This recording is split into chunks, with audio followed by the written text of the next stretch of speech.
Mucinex and all that good stuff. Mm-hmm. Sound better But than you did the other day. yeah, You do. yeah, I'm over the worst of it now. Yesterday I sounded pretty okay when I had to run. Wednesday my allergies were killing me, so I totally feel you. Yeah. Excuse me, but so I'll sound a little nasally tonight, but so today I was looking through some Fallout stuff, because I'm keen to run Fallout. Oh yeah, the new one. And I noticed in the front of the book as I was reading, and I happened to be because I was looking through like the front and trying to find the index and stuff, and I noticed something on the writers. Under the writers, it listed this dude named Donathan, Mm-hmm. like Donovan, but Donathan, like Okay. Donathan, like it's a snack Jonathan. cracker, like Oh. a thin. Hmm. And Donathan, remember when I played? I was in that Conan thing, and then I was in that other game, and they were both run by that dude named Greg. Oh, that was a great. That it was kind of like Yeah. a Greyhawk thing, right? Vaguely, if I say yes, Yeah. will you believe me? No. Okay. So Greg used to run a lot of stuff. Greg had like his own little hub, right, of things going on, Yep. game wise. And one of the people that played in his Call of Cthulhu games was Donathan Fire. That's Donathan Fry, pardon me, Donathan Fry. That's the name I saw in the book. And now I'm not best friends with this dude, but Mhm. like I would watch them play, like on Twitch, and I'd donate, and here's so much money, and give an extra dice to this person and this person, but not that person. Fuck that person, not that person. Wow, damn. So and then Donathan sometimes would like watch when I would be playing, like Greg would be running like Conan or that D&D thing that we did, or the zombie thing, Mhm. the zombie game that we were in. So I knew Donathan through Greg, and like we talk on the Discord that Greg had and everything, we weren't like best friends or anything, but like we were good acquaintances, and we talked on Twitter a few times. We talked about Marvel rules at one point, and he was telling me how they had adapted some things using Powered by the Apocalypse and things like that, and so we had discussions on that before. I did not know he started working for Modiphius. Oh, dang. I did not know that, and so I saw that name, and then I said, "Wait a minute!" I mean, because there's no one else on earth that's going to have that name, right? Because of the way you spell his first name. So I went and I looked in his Twitter bio, and sure enough, it said, that he worked for Modiphius on Fallout, and I was like, so I messaged him on Twitter, and I was like, "Holy shit!" Because like when I started first talking about like Twitter or Fallout on Twitter. Right. I mean, like I'd first mentioned it. I noticed that he had liked one of my posts, and I was like, "Oh, cool." And I hadn't talked to this dude in a while. I was like, "Oh, hey, Don's still around. Cool." And so I messaged him out of the blue, and I'm like, "Dude, I just now saw that that you worked on this damn thing. Man, that's awesome. That's really cool." And he was telling me a little bit about it, and he was like, "Yeah," and basically he confirmed for me. He's like, "Yeah, I'm heading up the team now that's working on putting out the next thing." Like their new, because I figured they're going to do it like they did Star Trek, where like they do like, because a lot of people were like bitching, like when it first came out, they're like, well, it's in Boston and it's not New Vegas, so this thing suck balls, blah, blah, blah. So Fallout fans. And I'm like, yeah, and I'm like, well, okay, first of all, it's licensed, so I imagine they probably started it wherever Bethesda told them to. Mm-hmm. Number one. And which makes me think, the next source book is going to be like West Virginia to try to, like Mountain Mama. Well, I mean, that's where Fallout 76 is set is West Virginia. And Yeah, we can. can hear you. Yeah. We can hear you. Yeah, no, we heard you. We've just been ignoring you. But I'm No. Base.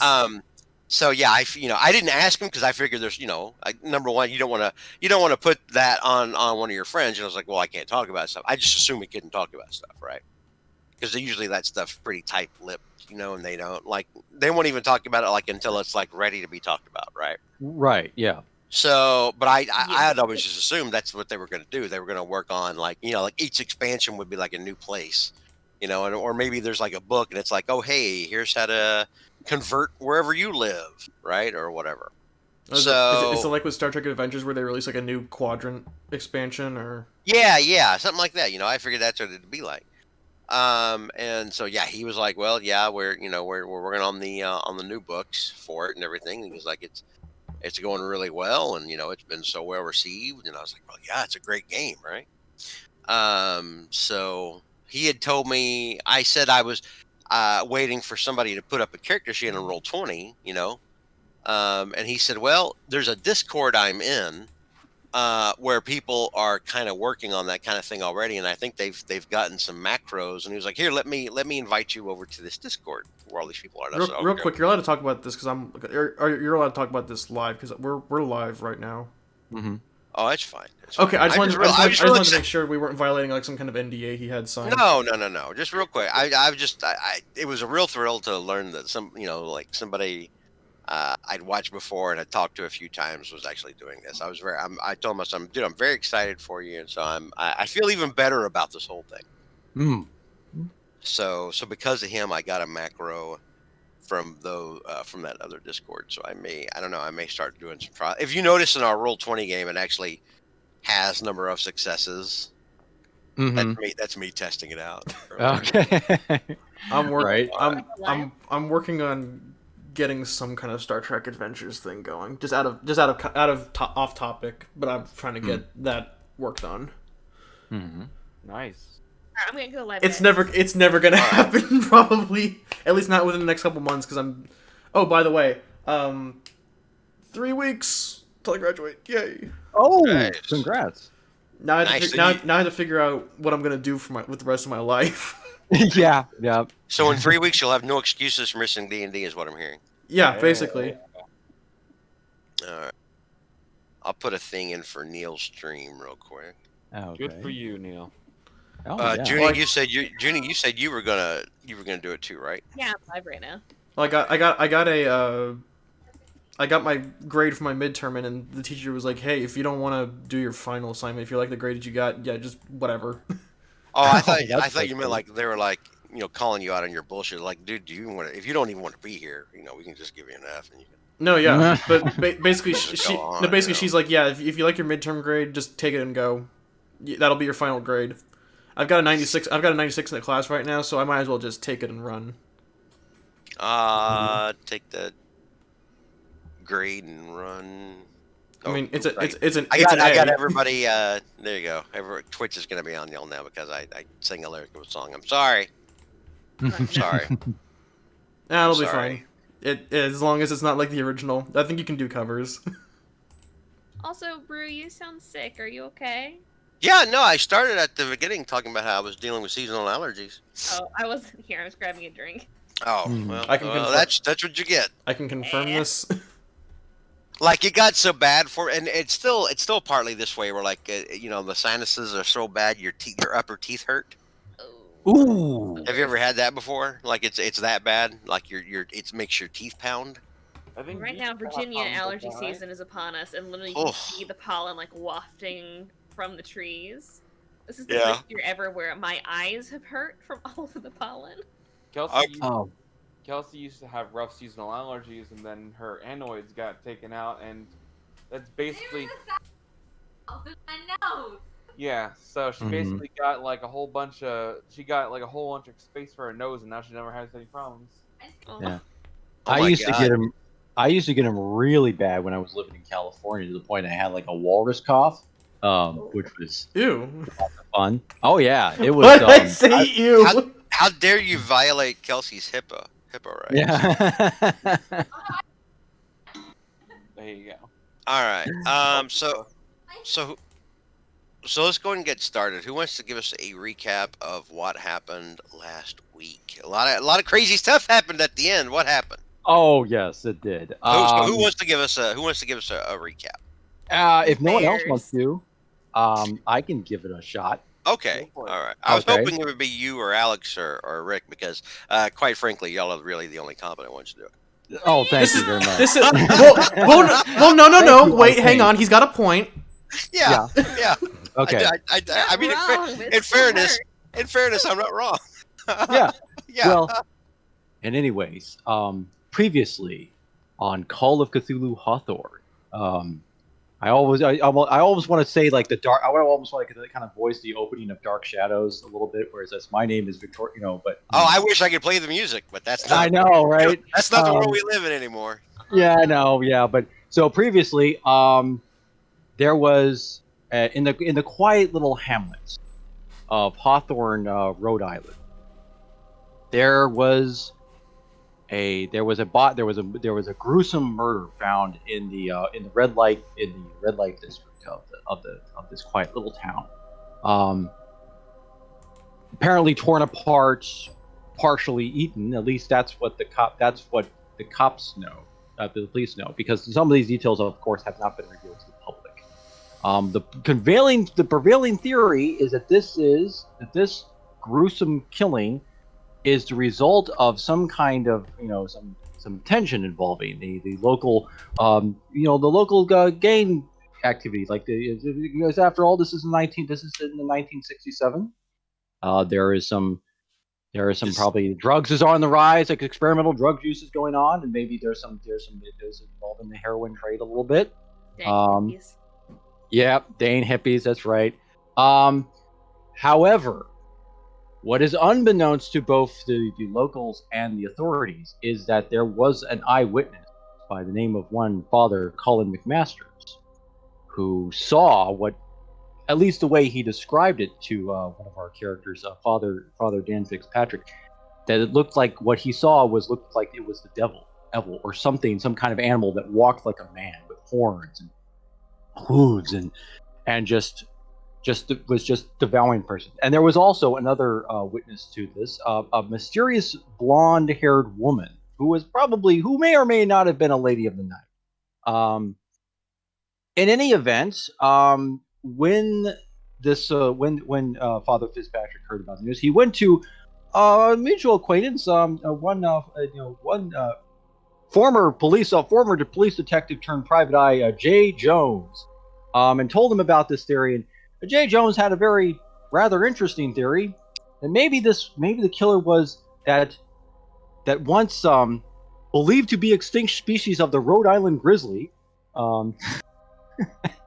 a bear attack, if you will, essentially, something to the effect, because actually that didn't really make much sense. I mean, the guy is ripped apart and partially in it had to be some kind of animal thing. But he says, okay, I'll look into this thing. Meanwhile, there was some gossip brewing about between Eleanor Kane, and who was of course well-known socialite, and she got together with some of her gal pals, and as they were Hawthorne Ladies Committee, yes. The Hawthorne Ladies Committee, thank you. In which they were kind of postulating the theory that, well, maybe there's something going on. There's some various college students that seem to have, they haven't been seen for a few days. I mean, you know how college students are. Maybe they, but some of them are kind of getting a little bit worried, especially. There's two people in particular. One named Mary Alice Sims, and another named Clark Evans. And Mary Allison and one of the ladies mentioned about Mary Alice has been acting really strange, and she's hanging out at the local a bookstore called Serena's Odds and Ends, which sells occult books, and also some kind of like new age kind of items and everything. And also, there's things going on. There was also an incident involving Father hitting a goat in the street, which was particularly strange in itself. What even stranger was that the goat didn't seem to kind of came out of nowhere. It just kind of seemed, and their nearest farm is like 5-10 miles away out of town. In any event, our various characters got together at the local pub, where they were talking maybe we maybe have to do something like this. But of course, There's but after we got there's some together. I mean, there was some discussion about what to do next. One of the local mechanic Shen was going to talk to I believe a person named her from the grave named Sean Ho, who was brother of Hain Fen, who was essentially one of the heroin dealers, main guys. Jay, meanwhile, decided to investigate the crime scene, where he met afoul of the local toughs, who belonged to the mob lady Angela Dante, who essentially wanted Jay to kind of give her a little bit of some news. How's this investigation going? Why, we want to keep this in, we want to figure out what's going on here, because, this is not looking good for the neighborhood. And we can't go to the neighborhood with stories about bears, and all this other great stuff. So Jay asked her to, hey, can you bring some of these, can you bring in some of these, some of your blonde head, night walkers, ladies to come in and I believe her directions were round up all the blonde whores. Yeah, line up all the blonde whores basically, and just say and ask them and kind of ask around if they saw anything. And so that's where we left off about people gonna go their separate ways. Like Eleanor and Guy and Catherine were gonna go to the book, going to go to the bookshop. Father Dan was going to go to the library, and then they made up with Shen to eat some dinner. And Jay, meanwhile, is kind of nursing would be nursing a little bit of his punch to the gut that he received, and that's where we will pick up this time. One thing at the crime scene. Oh yes, I'll let Alex answer this part, since Alex was involved. Jay came across something, didn't he, at the crime scene? Yeah, so Jay has been a bit of a skeptic with this, and who's seen some real tough things in his police life.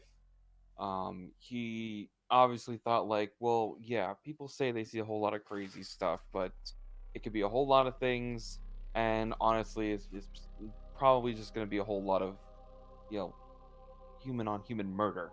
But when he got there, there was a extreme amount of blood all over the place. It wasn't just a shooting or a stabbing. It was something was like ripped apart.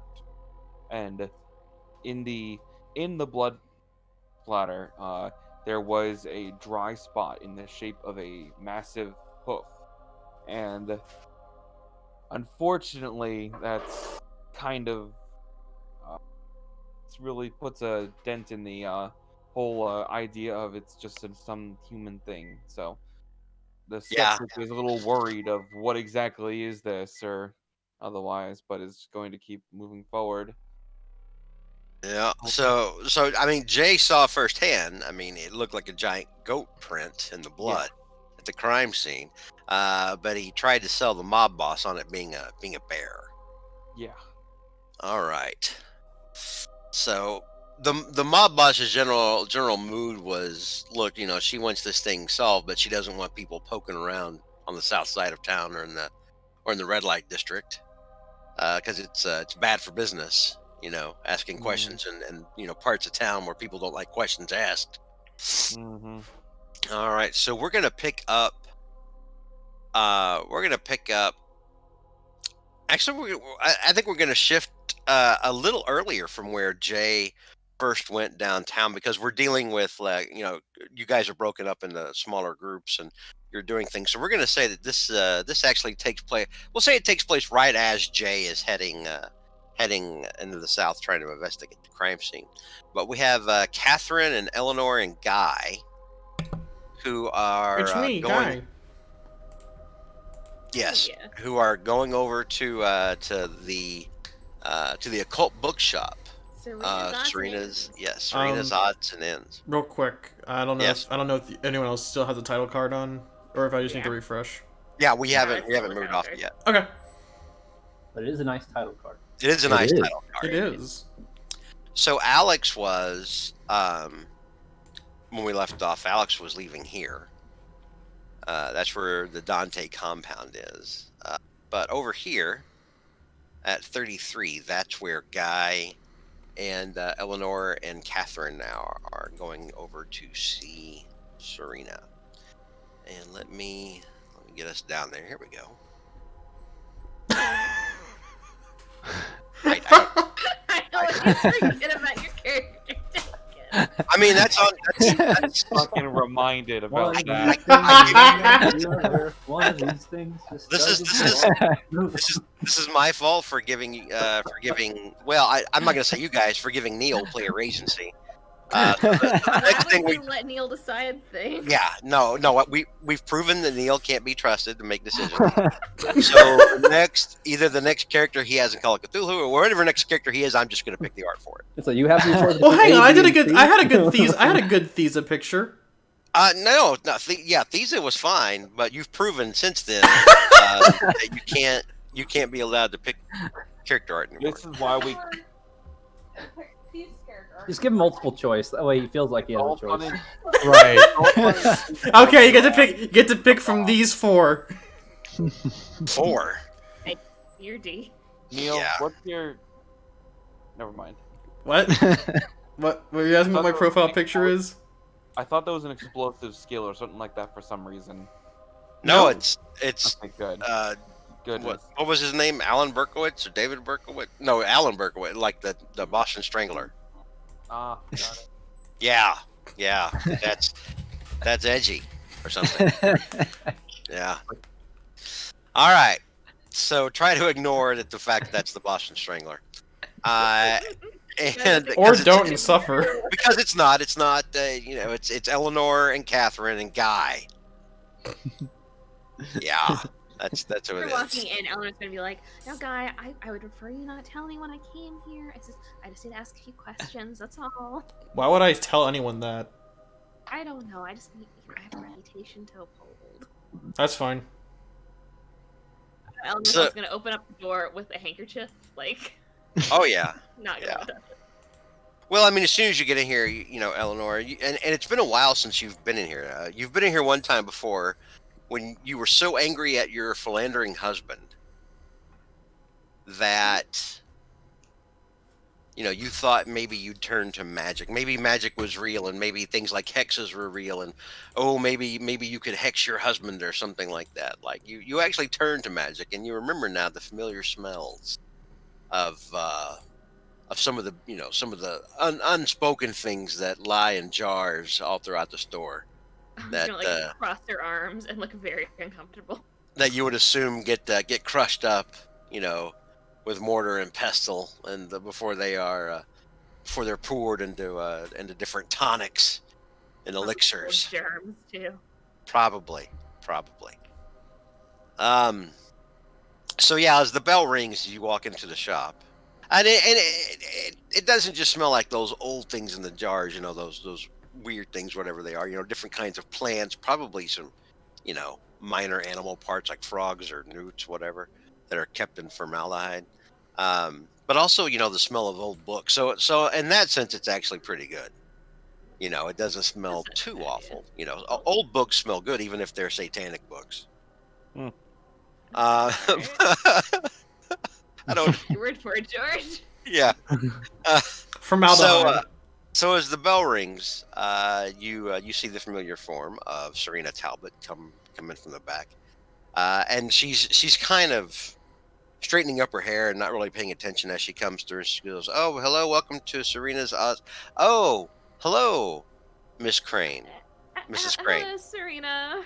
How are you? And she nods at you, Catherine, because she's met you before as well. And she nods, smiles pleasantly. I'll nod back. Whoever's playing guitar, could we not do that while we're playing? Sorry, that was the springs on my boon that holds the mic. My bad. Oh, I thought you said those were strings in your back. Yeah, I thought somebody was it was time for a random jam session. I was like, Yeah, I'm gonna get maybe not right now. I'm gonna get out my clarinet. Yeah, maybe after Cthulhu. Homeless guy outside the No, bookshop. bring my ukulele. I will nod to Serena and I will go and start looking at the bookshelf. Okay. All right. So she's just well. What can we do for you, Mrs. Crane, Mrs. King? Serena, I out of neighborly concern for this town. I was wondering if you'd seen a few of the college kids recently. Everything going on about them. Well, I mean, we get college kids in here all the time. You know, they're a lot more open to new ideas and new experiences, especially the humanities students or the anthropology students are the worst. They'll do anything. They're Oh, literally of literally, course. literally anything that floats across their transom. Anthropology students are down for. I'll admit I don't have much experience, but I'll take your word for it. Hmm.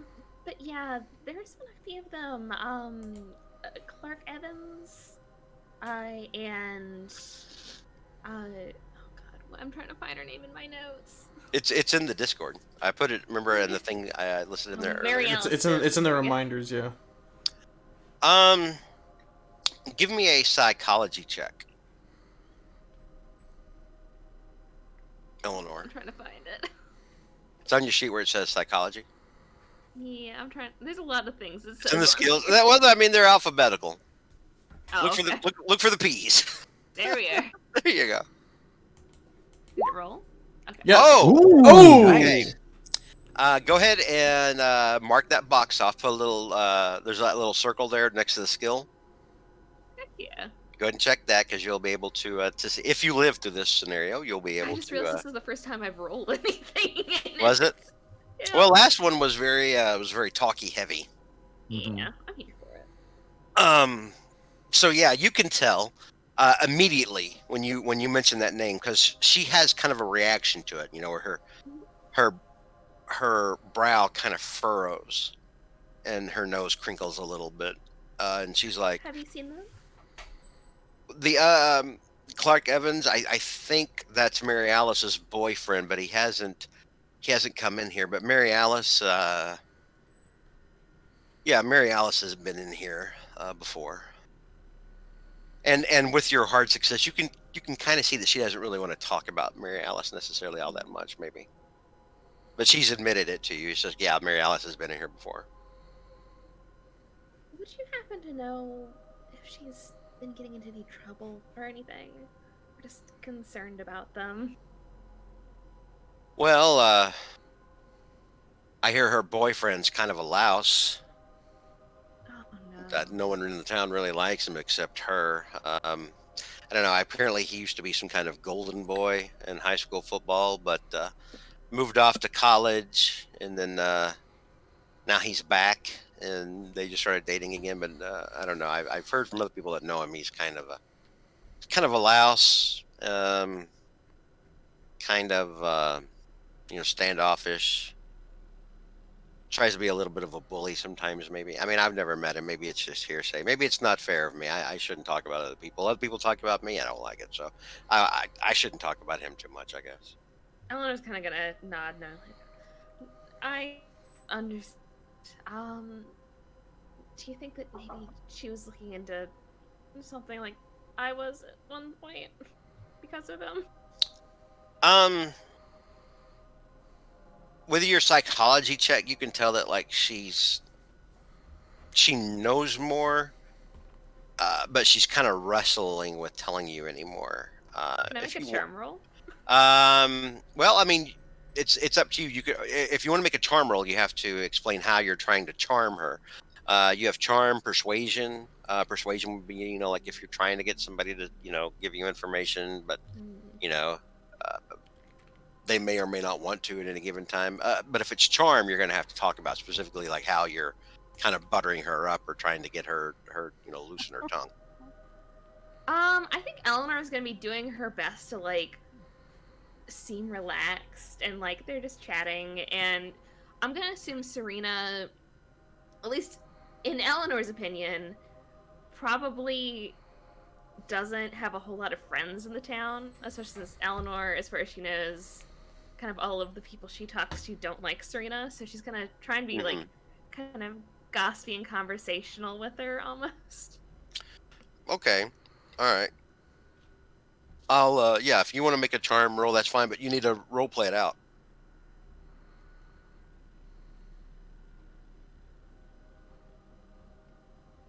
I'm trying to think how to approach this. Yep. Roleplay it out, role player. I don't roleplay anymore. Who told you that? Eleanor is going to kind of like lean against the. I'm guessing there's like a cabinet or something, and like it's kind of like pretend to be like kind of perusing, be like, "How's business been?" I mean, that's more like, I don't know, that's more like small talk. That's not really buttering her up or appealing to her on that level. But Tell her you like her blouse or something. I don't know. Yeah, I mean, I'll give it to you. I mean, if this is what you're wanting to do, that's fine. But I'm gonna increase the difficulty. You need to roll a hard success. Okay. Oh no. Okay. You seem to have it much tighter here than you had it last time I was here. All right. All right. Give me a charm roll. Oh wow! God damn. This is literally Way to for all go, my Judy. points. I raised the bar and you came through. All right. Put a check mark there for charm. She's making something better than that was. If you had failed, I was gonna have you knock something off the shelf and break it on the ground. Hey, the Honestly, place I looks wonder if nice she since last time. deserves it. Crash. Oops. So yeah, she kind of settles back a little bit. You know, you can see her she's a little more at ease now. She's like, "Thank you. It's I try to keep the place tidy." Catherine, give me a spot hidden check. Of course I can. Not Guy, because Guy's just there. It's hard. It's hard for me to take Guy seriously when he's looking like. Oops. Oh no. Oh dear. Okay. All right. Oh yeah, no. No. I don't know what's happening. I'm What? looking at books. All right. So yeah, you're just studying, and the books that you're seeing on the shelves are. There's a lot of books about like Eastern mysticism, Taoism, that sort of thing. The I Ching. Just a lot of general, books, and I mean, a lot of times the occult falls into the realm of it's not Christianity, Yeah. I guess more and these are more foreign religion stuff yeah, so rather than you are at least that's the part where you're looking at, every now and then you do find other things that are like there's a couple of books that talk about the Thule Society from post World War I, pre World War II Germany. But it's every now and then you'll see a book on Middle Eastern religion. I can never say it, but it's the one that starts with a Z and it's Persian. Zoroastrianism? Thank you. I can never say that. I was just playing Civ 6 the other day. That's why I know. I could write it out. I could write it out on a piece of paper. I'll never be able to pronounce it. Or anything that looks like it might have anything to do with a goat. So. You can give me. Well, let me see. Library use wouldn't really apply here. You can give me a. You can give me another spot hidden check. Oh, great. Let's see if I can do no. Oh, yeah. What's going on? This place is crazy. All right. So, I can't see. Wow. Catherine's wandered out and into the store next door. yeah. She's like, magnets, how do they work? She's stumbling down the street in a daze. An old lady across the street feeding pigeons assumes you're drunk. But no, yeah, Eleanor, Serena looks at you. She kind of loosens up a little bit. She says, well, but we haven't really gotten any new product into the store or anything. Nothing interesting since the last time you've been in, but I do try to keep the place looking nice and respectable enough. A lot of people come in here with preconceived notions about what this shop is and what it isn't. But no, I'll let you know. Mary Alice Sims came in here desperate to find magic.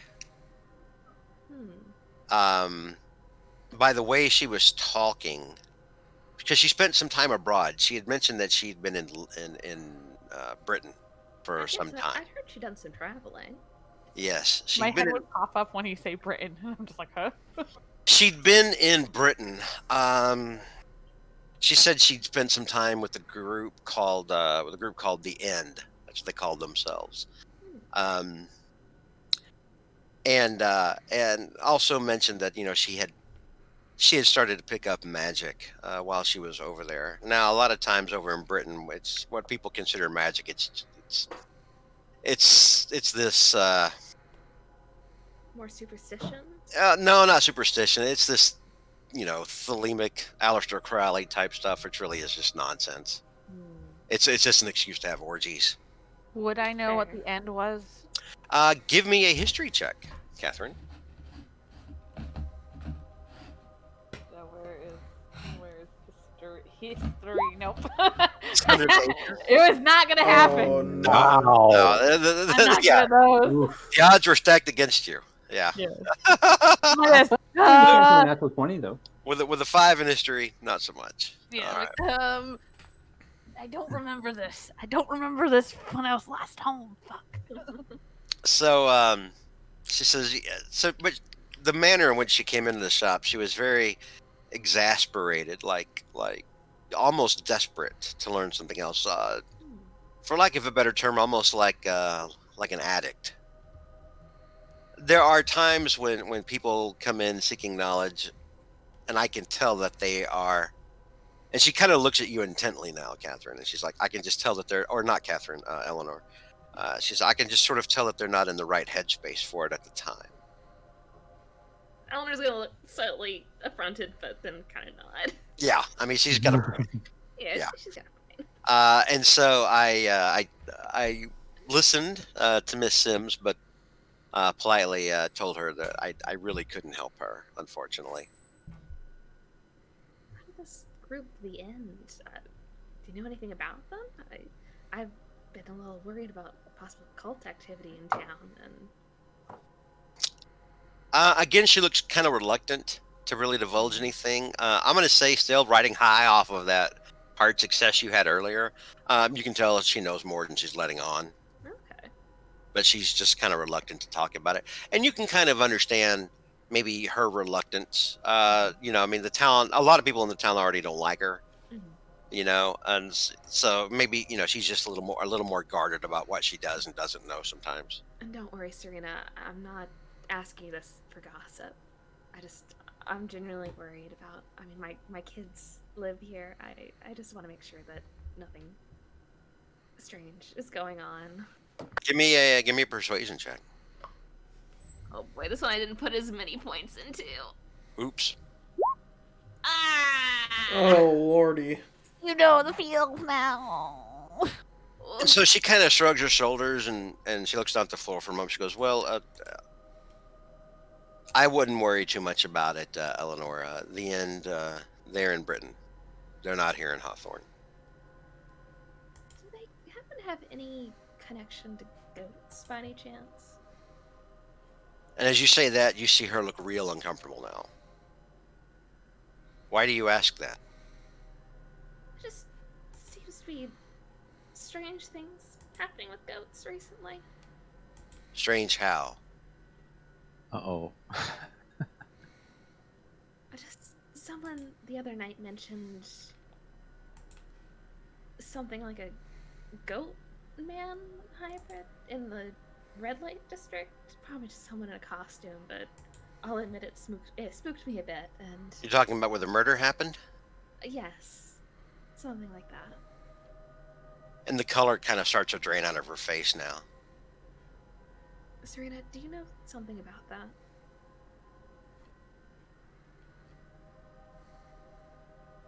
And again, she pauses. She looks very reluctant to really mention anything, but she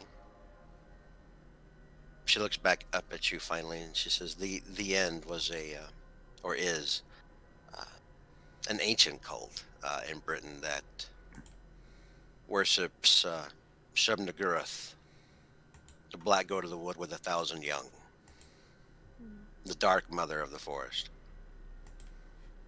It's a fertility goddess." And a lot of other things on top of that. A very ancient, some would say alien presence. But it is very foul. So To for hear these Cody, things connected now, to know that she was spending time with the end, and then to have you now bring up anything goat related, that's kind of unsettling. I'll admit I'm very unsettled as well. Tread very lightly, Mrs. Kane. Would you happen to have any books about it? To figure out how to stop them from doing shit like this again? If it even is them. So as you ask her that, you can see a kind of a look crosses on her face. Again, Eleanor, you would assume something more akin of, does she? Yes. Does she want to talk about it necessarily? No.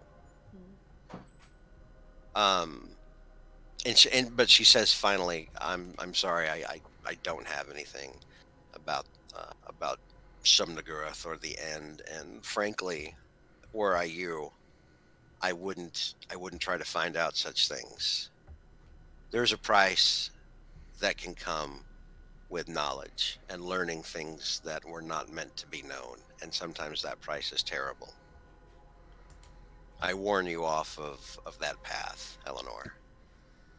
Would you happen to know that from personal experience? And she kind of shoots you a look now, Catherine. Guy speaks up. You mentioned a price. How big of a price are we talking here? We're not talking about dollars and cents, Mr. Birmingham. Okay, out of character, real quick. Out of like something you get off of the menu at McDonald's. Oh, nice. Yeah. I'll have a McBirmingham. In the UK McDonald's. Yeah. Real quick, out of character. I love how George is like forcing himself to say my name. You forced all of us to, unfortunately. Yeah. No, I call myself Guy. You could. She doesn't. She doesn't know you well enough. I'm not saying that Guy. George is. I'm saying that everyone else can call me Guy, not this character, but everyone else does call you Guy. I know, but everyone's like not one of your besties or anything. Fuck it, whatever. Let's.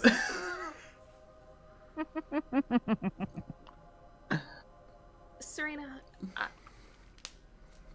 I know that you don't want to tell us more, but you have to understand we can't just let this go.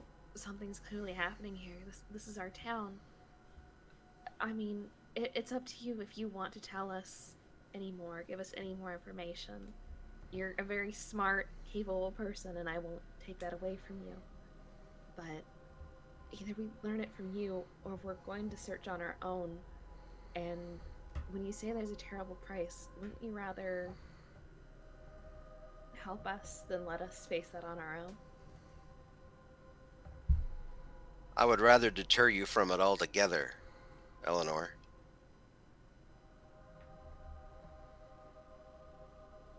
But Serena, you seem like a nice lady, and I like you a lot, and I can tell you're not like the others in town that want to drive me out of here. But it's why I like you. It's honestly why I didn't help you when you came in the first time into my shop. I do appreciate that. But it's sort of a similar thing right now, except it's far worse. I understand. I'll tell you this. You may be able to do some research of your own at the library. They've got some older records of the Narragansett Indians that lived here in the forest. The Narragansett themselves ran into something similar over 500 years ago. You may find something in there that can help you along the way. But understand, this isn't the sort of magic that people typically try to pursue. This isn't love potions or hexes. This isn't parlor tricks. No, these are very dangerous things. And if I were you, I wouldn't even speak of it out loud. I understand. Well, try to be careful. Thank you so much for telling us what you have. And she nods, and she steps over here, kind of away from her desk, but then she looks back at you, Eleanor, and then she kind of motions her head. Eleanor's gonna follow. Yeah, like she wants you to come up next to her. She's gonna walk over to her. If this does escalate, if something horrible happens, I may be able to help someone if they get wounded. But this is important. This is vital, Eleanor. And she stares you coldly right in the eyes. They cannot have been mean to cats. All right. As far as I know, no one I'd spend time with is mean to cats, so hopefully that'll be the case. Find out, because if I try to help someone who's ever been cruel to a cat, it won't go well. All right. Eleanor is gonna look very confused, but just nod and pretend like she understands what's going on. Yeah, the look on her face is 100% dead serious. Eleanor's gonna kind of get like, I know this is important. I don't know why. She's gonna kind of nod and be like, I understand. If we ever need your help, or if you ever need our help, well, we know how to get in contact with each other. You have my phone number. Mm-hmm. And you would know that she actually, the building she's in, she sleeps on the second level. That's where she actually lives. She lives above the bookstop. And you see her, nod and then sort of retreat into the back. Eleanor, since you're closer to her and you see her go into the back, give me a spot hidden check. Should they? Go in the back. It's my Come on, dick girl. bucks. You It's got my this. goat. She's actually been a goat. Hey! Ooh. Hey! It's my goat. It's my goat in the back. Goat in the back. A goat in the back. So as she parts the curtains to go into the back, Eleanor, you see very quick movement. What looks like kind of a translucent figure Oh no. follow in, kind of behind her in the darkness as before the curtain falls back. Your grandmother always warned you about, or talked to you about ghosts as a child. But maybe you thought they were just stories. But there's part of you that makes you wonder: did you just see a ghost? Eleanor's gonna, Serena, Yes. And she ducks back out from behind the curtain. you don't plan on looking into this on your own, do you?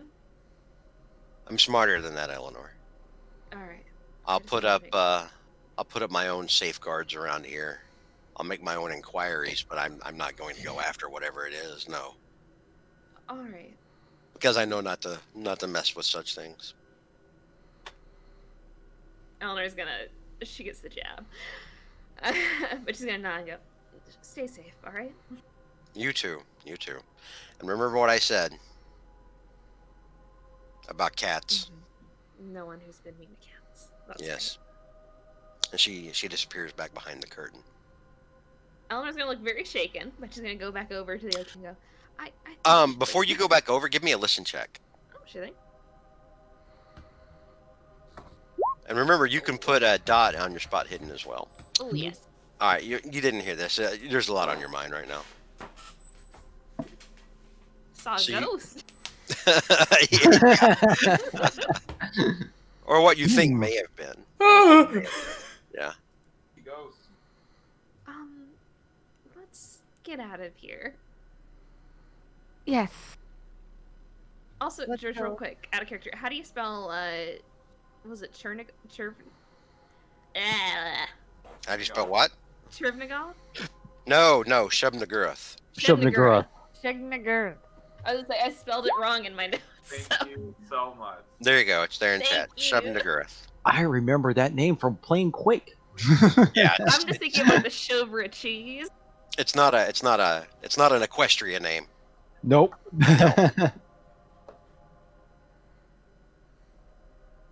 Alright. Eleanor is going to very quickly be trying to leave the store.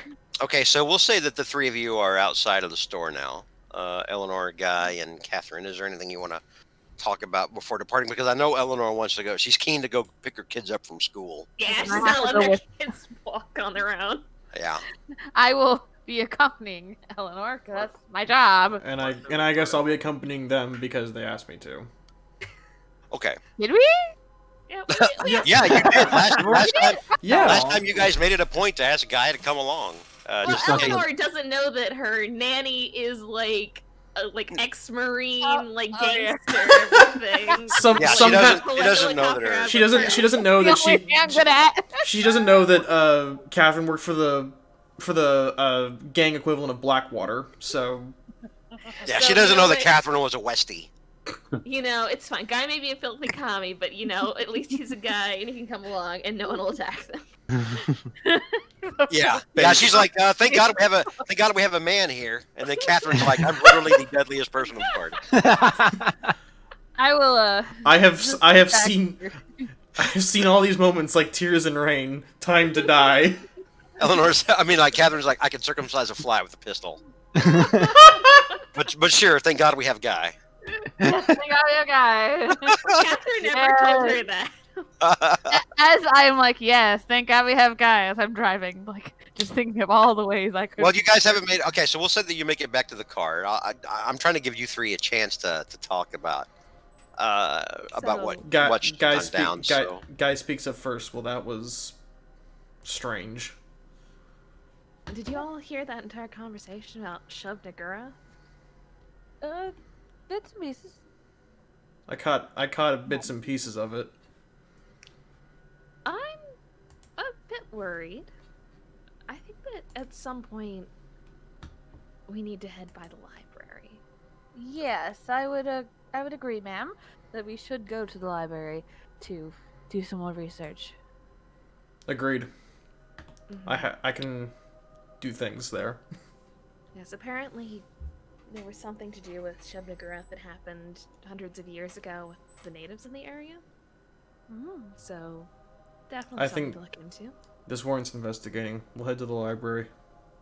Guy, you decided to build in this area. Do you happen to know anything about this? Okay. Oh, sorry, George. You about to say something? Yeah, you can give me a history check, Guy. Okay.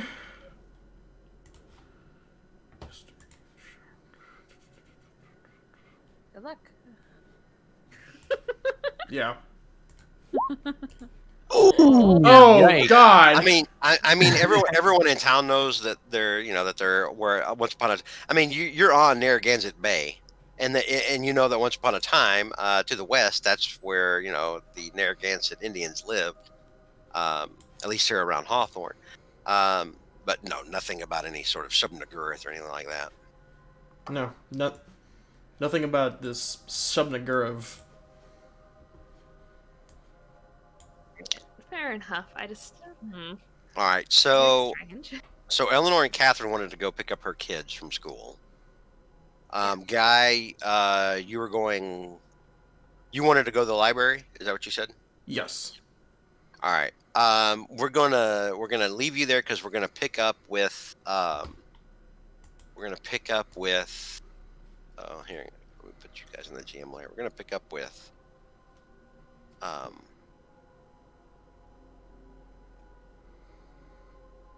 Try to think where would be the best place for this. We'll put them over at the. And we'll stay on this map for now. Hang on, let me bring over Shen, because Shen and Father Dan were up next. What's Jay doing, by the way? Because by now Jay would have already been punched and had to talk to Angela. Okay. Well, I feel like I should be heading to one of the other places that they were going. I kind of thought that the library was gonna be a wash, but now feel like there might be a little bit more going on. Library sounds like a good idea to go towards. Okay. All right. So you were wanting to go to the. Now you do remember that you all agreed to meet back up at Eleanor's the next morning to talk about anything you'd They were all found. going to meet up for dinner, weren't they? Well, three of well, Shin and It was for Shin and Dan breakfast. were. Yeah, only a couple of people. Yeah, Yeah. it was the guys who were, because it was JJ, Yeah. Shin, and Father Mhm. Dan. Yeah. Yeah. So yeah, Father Dan, you said that you had wanted to call the church Yes. and inquire about Father Colin, find out if he was up yet or not. Right. Yeah. Like because the we'll call the parish secretary. We'll Basically. yeah, we'll say you call from Manning's Mhm. over there, and they tell you that Father Colin is still resting. He Oh, seems good. particularly fatigued. Okay. Um, Well, if he wakes up, just tell him that I went to. I met a friend. We were going to have some dinner. I may bring back some leftovers in case. I mean, so I'll be back. Sometime maybe this evening. So if he does wake up, you just tell him that. Just tell him that. Thank you. yes, we'll let him know.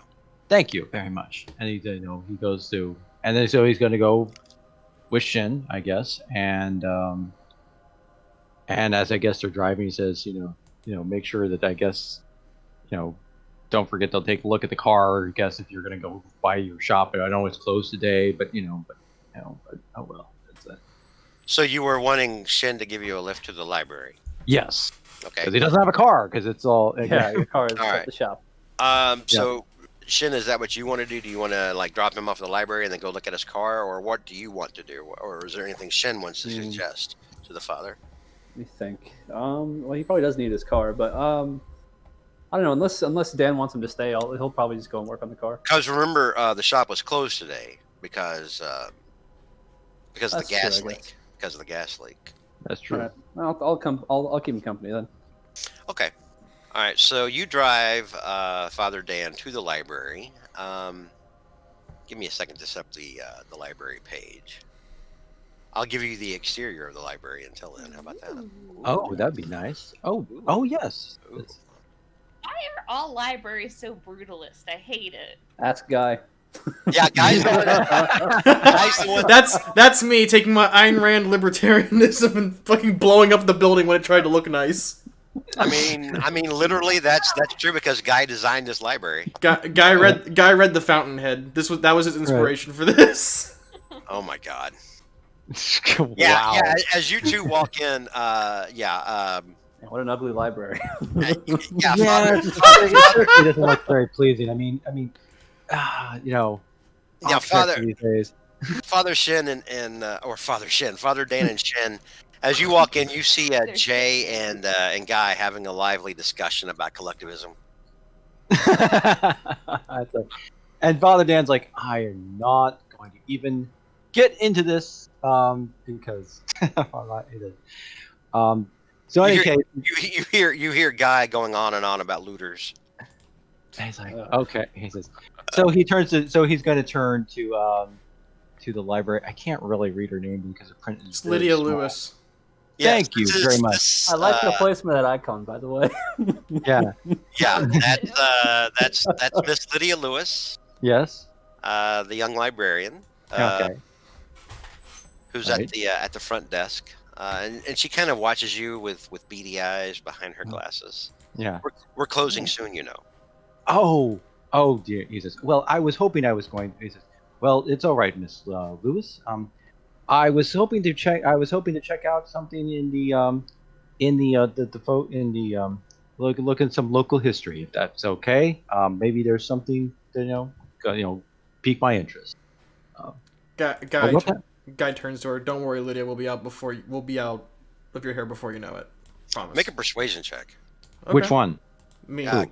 Because I'm the one who made the. Guy Oh. knows her. Guy actually knows her. First name God. basis, yeah.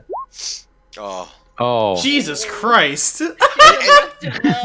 And she looks at you, Guy, and she's like, well, with history research, that can take quite a while.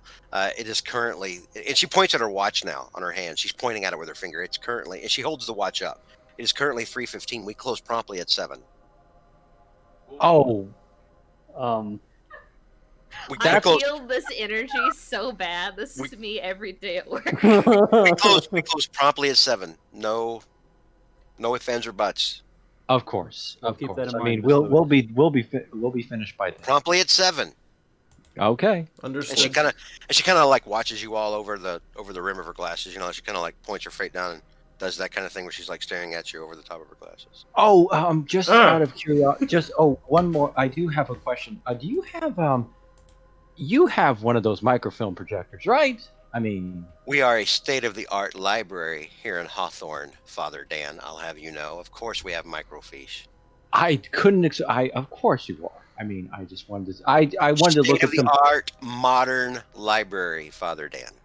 Yes, and it's very impressive too. You know, are, and so he says, "Thank you very much." And her eyes kind of narrow at you, and she's like, "Yes, I know." Mm-hmm. Damn. And he doesn't say anything at that point. He just nods. Okay.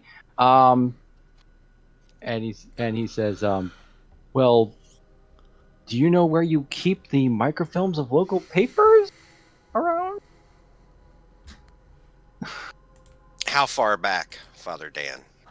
Oh, well, when did I say? Probably turn of the century, perhaps? And she just kind of stares at you for a moment, and then she, she turns her head.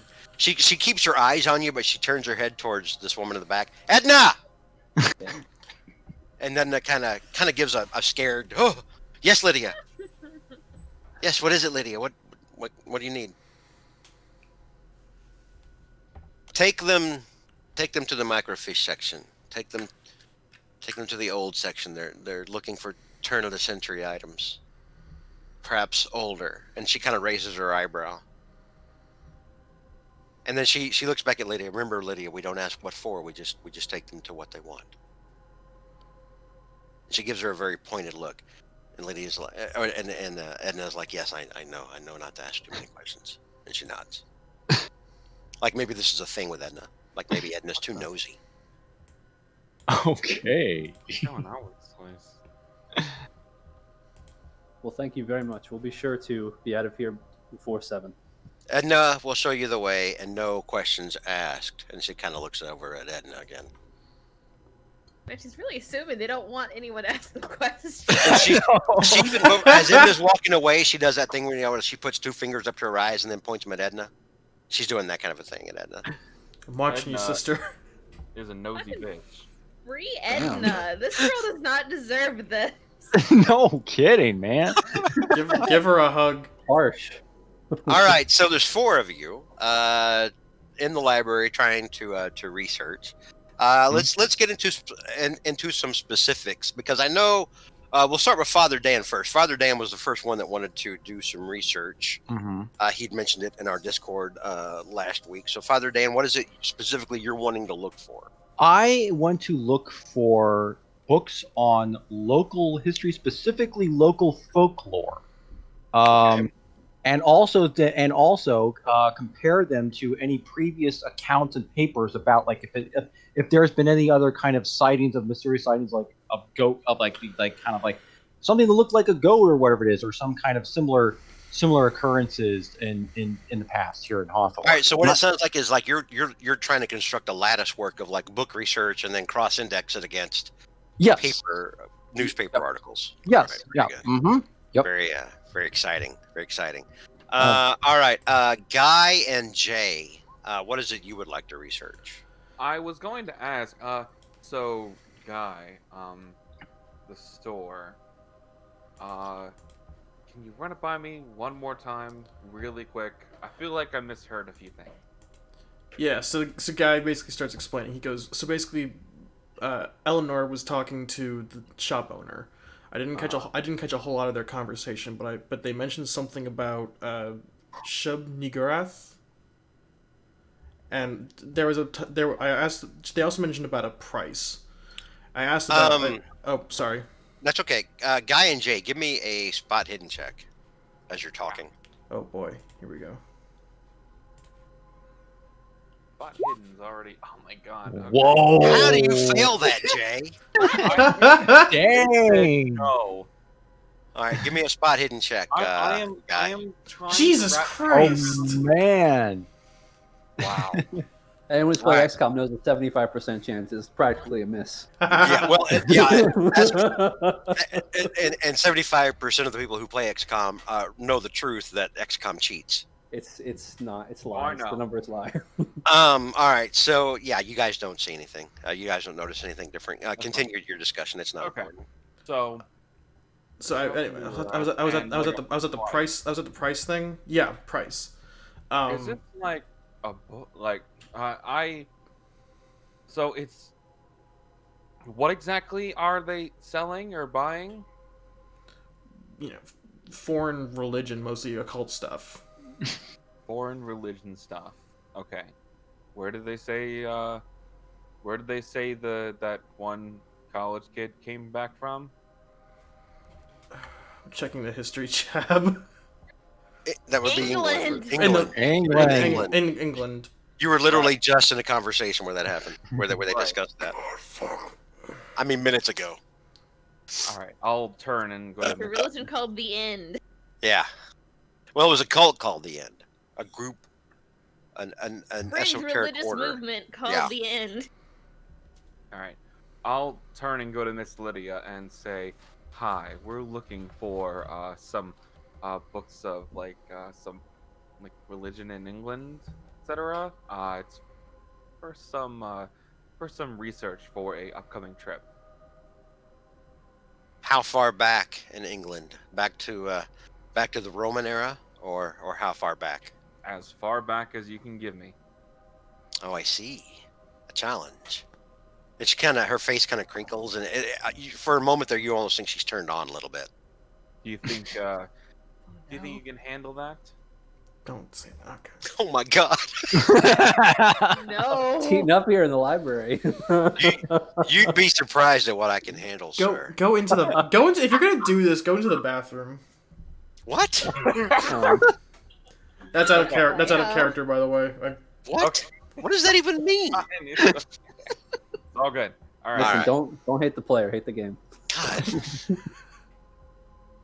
I mean, he's a private investigator. It makes sense. Like he schmoozes the chicks a little bit, you know. I got a lot of fast talk here. There's a reason I don't get killed by. Yeah, Jay, I mean, this is not your first rodeo. You know, man. The quiet chicks are wild. Oh yeah.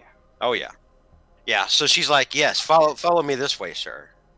And she gets up from her desk as Edna is showing Shin and Father Dan to the microfiche. She gets up, and you could tell Jay, you could tell Gumshoe that she's putting a little more sway in that backyard than she normally would. You know. All right, let's go. And so she takes you over here, back to to the history section.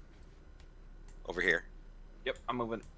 All right, and then she sorry, and then she heads back to her desk. Oh, whoops! I can only turn it. All right, Okay. I'm good. You know, she doesn't look too much different from the original did it. chick. No, she doesn't actually. She This really story's just does. longer hair. I mean, the other chick's way too happy.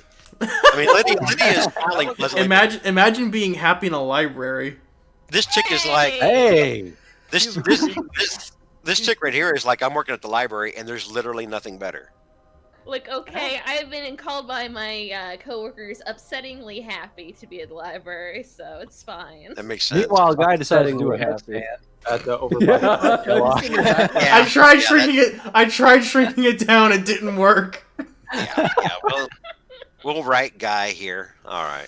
Trips over a bookshelf. All or right. something, So that's what it is. Guy's gonna start wrecking the shit out of the place he designed. Father. All right. Yeah. First of all, Shin, did you put any points into library use? I put absolutely nothing. He probably a you high are- school dropout. you are I'm going just to be here to watch. You're going to be of no use to the father at all. Well, actually, I have 20 in library use. Never mind. Well, that's your but you didn't That's put from base, yeah. that's from base use, yeah. So father, you're Mhm. looking through history books, trying to find any kind of reference No. for any kind of goat man or anything like that. Go There's ahead. some, local folklore stuff, yeah. Yeah. Well, I mean, local folklore. I mean, that can extend to a lot of things. Sure, yeah. But you're trying to index it against the microfiche. Because you're looking very specifically at two different things. You're looking at two different sets of book. I'm gonna need a hard success on this, Father. Oh, okay. Here we go. Let's go for it. Yeah. Oh my God. Ask and you shall receive. Wow, I'm lining them up. You guys are just teeing off. Look at this. There we go. All right, I'm marking that one off for sure. All right. Oh, Father Dan, you find out a lot of shit. Good. So you find out that the hang on, I gotta go to my own notes here, and they're kind of scattered all over the place. Okay. You find a few things of note. You find old newspaper archives going back to July 18th, 1939, Okay. that refer to several school children reporting seeing a quote goat man unquote in the woods near Hawthorne off to the west. Sightings of the quote unquote goat man describe a man-sized creature wearing clothes that walked like a man but had the head of a goat covered in white fur. Interesting. Okay. And following subsequent articles published towards the back of the paper after the initial reporting seemed to kind of chalk it up to like an urban legend, noting that many other cities across America have legends of the goat man that lives under the bridge. It's kind of a recurring theme. But based on the research that you're doing from the books, you find some books from the early 1800s that talk about things that happened back in the early 1700s, 100 years prior, about the Narragansett Indians. Okay. And that they had killed a small number of their own tribe for dancing with the black goat of the woods with 1,000 young. Okay. They specifically mention that some of the members of the tribe that they killed had drunk the milk of the goat. Interesting. Okay. Drunk the milk of the goat. Okay.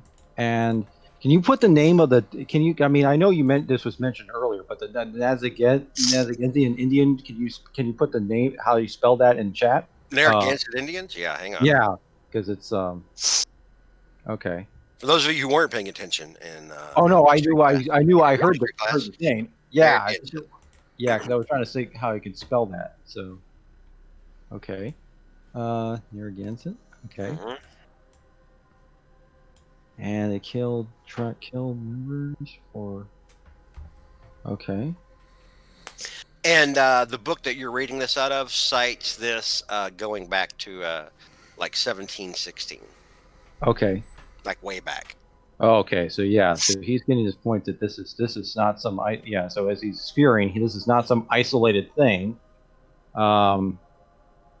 Anything else? That's what you find. That's what you find with a hard success. Actually, Okay. you got what Okay. you needed. You found more than one thing. Okay. Congratulations, you have succeeded on a library check in Call of Cthulhu. Yay! It's like having your cherry popped. All right. Mhm. So speaking of popping cherries, Jay and Guy, you're hitting the history books looking for British religions and cults. Probably focusing on pagan religions. Yes, pagan is a big thing. Guy, did you put any points into library use? Yeah, I got 55. Oh, you want? Oh, sorry. All right, so Guy's got points in library use. What do you have, Jay? I got a lot. He's got 55. What do you have? 75. Jesus. All right, so here's what's going to happen. I was gonna Number be one, useful. hang on. I'm trying to explain how you're going to be useful here, Guy. Do you want to know how, or Sure. or no? Okay, so we're going to do this like D&D. Remember how I do it in D&D with like if two of you are proficient, the one with the higher skill can roll, but you do it at advantage. Yeah. So basically what's going to happen is Guy's going to help you pour through these. It's you and Guy doing this, but you'll make the roll since you're better at it, since you've got 20 points higher in it. If you both get if Jay makes this roll because you're both helping, I will have it be a success for both of you for library use. Oh boy, hell yeah, let's do it. You ready? All right. So and all you're looking for, because you're not like trying to cross index stuff, you're just looking for like one source out of these books. You only need a normal success. And Let's go. Yep. Oh! Whoa! what about Woo! extreme success? All right. Hey! Let's see if I get a better one. Nice. All right. Oh my god! Critical success. Oh my god. All The Goat right. Man is in the library. Congratulations, Edna's Oh, Goat Man. Indeed. She's advancing towards you. She looks horny. All right. Yeah. All right. Rolling a 1, which is literally the lowest you can roll, which is literally the best roll you can get in Call of Cthulhu. Yep. Yo. So number 1, you both get to check mark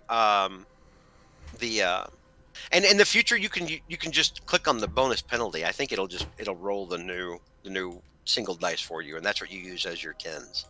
But rolling it again is fine. It's essentially the same thing. It's fine. It's no big deal. All right, so you both get to check mark library use because Jay nailed it and you were helping Guy. Hell yeah. So that'll be a skill that maybe can improve at the end, later in the campaign. We'll see if you live. That's not foreshadowing. Jay, you managed to find a book that is very chatty about the end. The end is a fertility cult that goes all the way back to the late 1500s. It was thought to have been driven out, and by driven out I mean they rounded these people up and started killing them because they're not going to suffer witches that far back. And twice they were thought to have extinguished this cult. Now the book that you're pulling this out of is dated back to the 1930s, and the book actually wonders out loud, is this it wonders out loud, it's the author, postulating, but it's saying, is this truly the end? Everyone's thought they were gone before, but will they in fact come back? But you start to read about how the order changed. Its dogma changed at different points. Originally, they would sacrifice the youngest and prettiest among their numbers, as part of their fertility and eternal youth rituals. And the book kind of gets a little cheeky, explaining, as you can guess, a lot of hot young chicks decided not to join. At that point. So doesn't seem like it'd be good. So the dogma started to evolve where they didn't kill the youngest and prettiest among them anymore, and instead their rituals were meant just to sort of extend life and celebrate fertility. There was a lot of pagan orgy type celebrations. Oh dear. Out in the woods, that were meant to commune with what the book refers to as the Dark Mother of the Wood. Dark Mother of the Wood. It also explains that the Dark Mother of the Wood can take different forms. Sometimes she appears as like an attractive black woman. Sometimes she appears as something altogether alien and unwholesome. And sometimes as a massive goat. And sometimes she can appear as many goats. Ah. She can take many forms. Okay. So I'm writing this down in a Word doc, and it says can take different forms: attractive black woman, something alien and wholesome, many goats. Yeah. Good job. Those not just like a herd of goats, but like suddenly if there's like goats everywhere around like the hills or something. Yeah, a swarm of goats. And this is the same Shub-Niggurath. It does not mention Shub-Niggurath. Okay. It mentions the Dark Mother of the Woods. Okay. And the different forms that it can take, but it does not specifically cite Shub-Niggurath.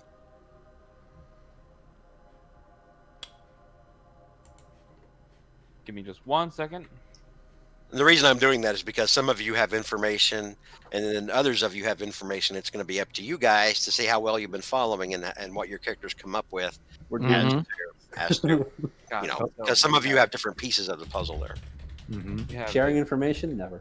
Shub-Niggurath guy. We got this thing. So they used to sacrifice people, some types of their own.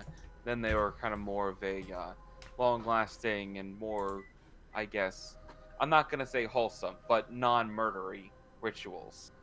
Well, maybe this cult is. The book that you read would indicate that when they shifted from sacrificing, the youngest and prettiest maidens in their group, that they did turn to animal sacrifice.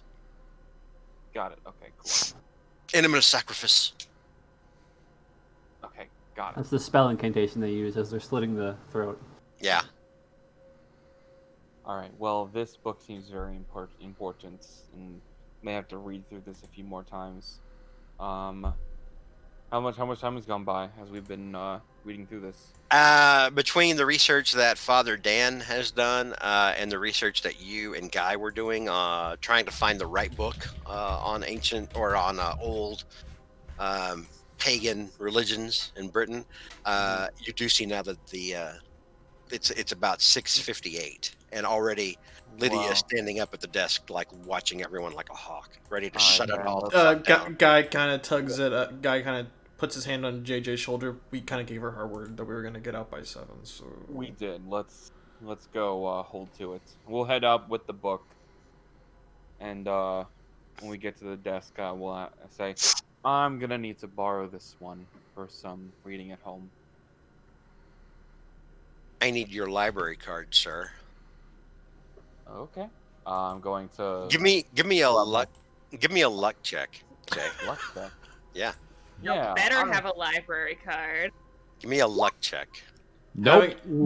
having fun isn't hard when you have a library card. Must be in my other pair of pants.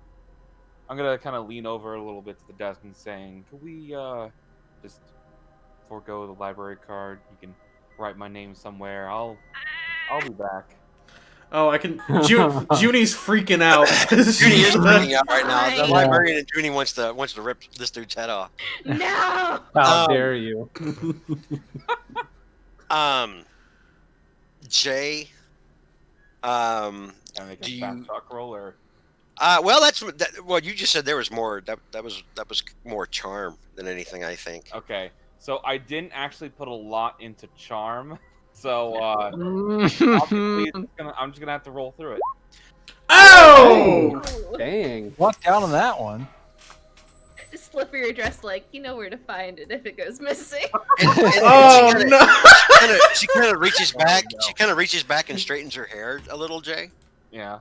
And then she leans towards you, and kind of arches her neck a little bit, like she's putting the best cuts forward in the butcher shop, Yeah. right? Yeah. And she says, "Well, what I can do is I can check the book out and bring it to you tonight." Ooh. Oh! Big night, Benjamin. I think that's acceptable. Oh, here we And go. she smiles and gets all, she gets a little Twitter pated, Jay. You can tell. There's no psychology roll for that. You've seen Chicks in Heat before, Jay. You're a PI. There you go. All right. And so yeah, she agrees to check the book out with her library card and bring it to you tonight. Great. Oh, Perhaps over a romantic TV dinner from your freezer. oh. And coffee. Over a nice Swanson's, huh? And over some coffee. Yeah. Coffee, yes. Fine, just feed her the leftover Chinese food. Be like, hey, you bang? Yeah. And also, What's up, cheek? Also, I'm going to say Father Dan, Shin, and Guy, you would have all seen this. And Father Dan's kind of Taking like notes here. Father Dan's he's like, oh man. I've been so lonely for so long. Celibacy isn't doing it for me, guys. Shin's writing down, This- tell this- pretty this- girl that- I that- forgot my library card. It works. So then Yeah. I've got my library card. Can I have yours instead? That's it. Guy. Oh, man. Meanwhile, guys kind of looking around, seeing like, oh, do I have my library card? All right. Well, I'll give her the address and a time to come by, and she'll give me the book later. Fantastic. That's it. All right. Now, Father Shin, or Father Shin. Father That's, Dan. Father, our, that's our couple Dan. name. that's your ship name, Father Yeah, Shin. there you go. Either that or Almost Shin's, alive. either that or Shin's Patrick. All right. So so Father Dan and Shin, you guys were gonna go out to dinner. We also invited Jay, but he's not obligated to come if he has other. Well, plans. Jay's got. Yeah. Sounds like Jay's got his own thing going on. Mhm. Do you invite Guy, or I don't know? Is Guy We're kind of a good. choke? Yeah, You wants let to come Guy, on, you let Guy yeah. go, maybe. I don't know. He looks like he needs something to eat. He looks like he's fallen asleep. He's like he's he's like might as well. Sometimes I say things like that, like when I just call Guy a chode, just because I go back to Neil's stream to see if he'll react, because I want to see the reaction. Right. And then he just sits there pouting the entire time, and so I can't tell if He did this to himself. Don't feel bad for him. He did do this to himself. Now, just a curiosity, Keeper. Yes. For the book that was doing the cross referencing in, do I have? I would still have it with me, so I would have to. I mean, like, what was the name of what's the title of this thing? Is whatever the. No, the book that you have is it's called Peculiar Circumstances with the Narragansett Indians from the 1700s. It's a real page turner.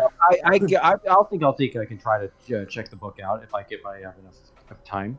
Okay. Give me a luck check. We'll see if you remember to bring your library card. Okay. It's like, all right, here we go. Where's the luck here? It's like doing. Maybe she can visit him after visiting JJ. Yep. Okay. We're good. Father Dan, sure enough, since he doesn't run around with women, turns out he reads a lot. Yeah. Probably has his library card on him at all times. Absolutely. You're able to check the book out, no problem. He has to be a pillar of the community after all.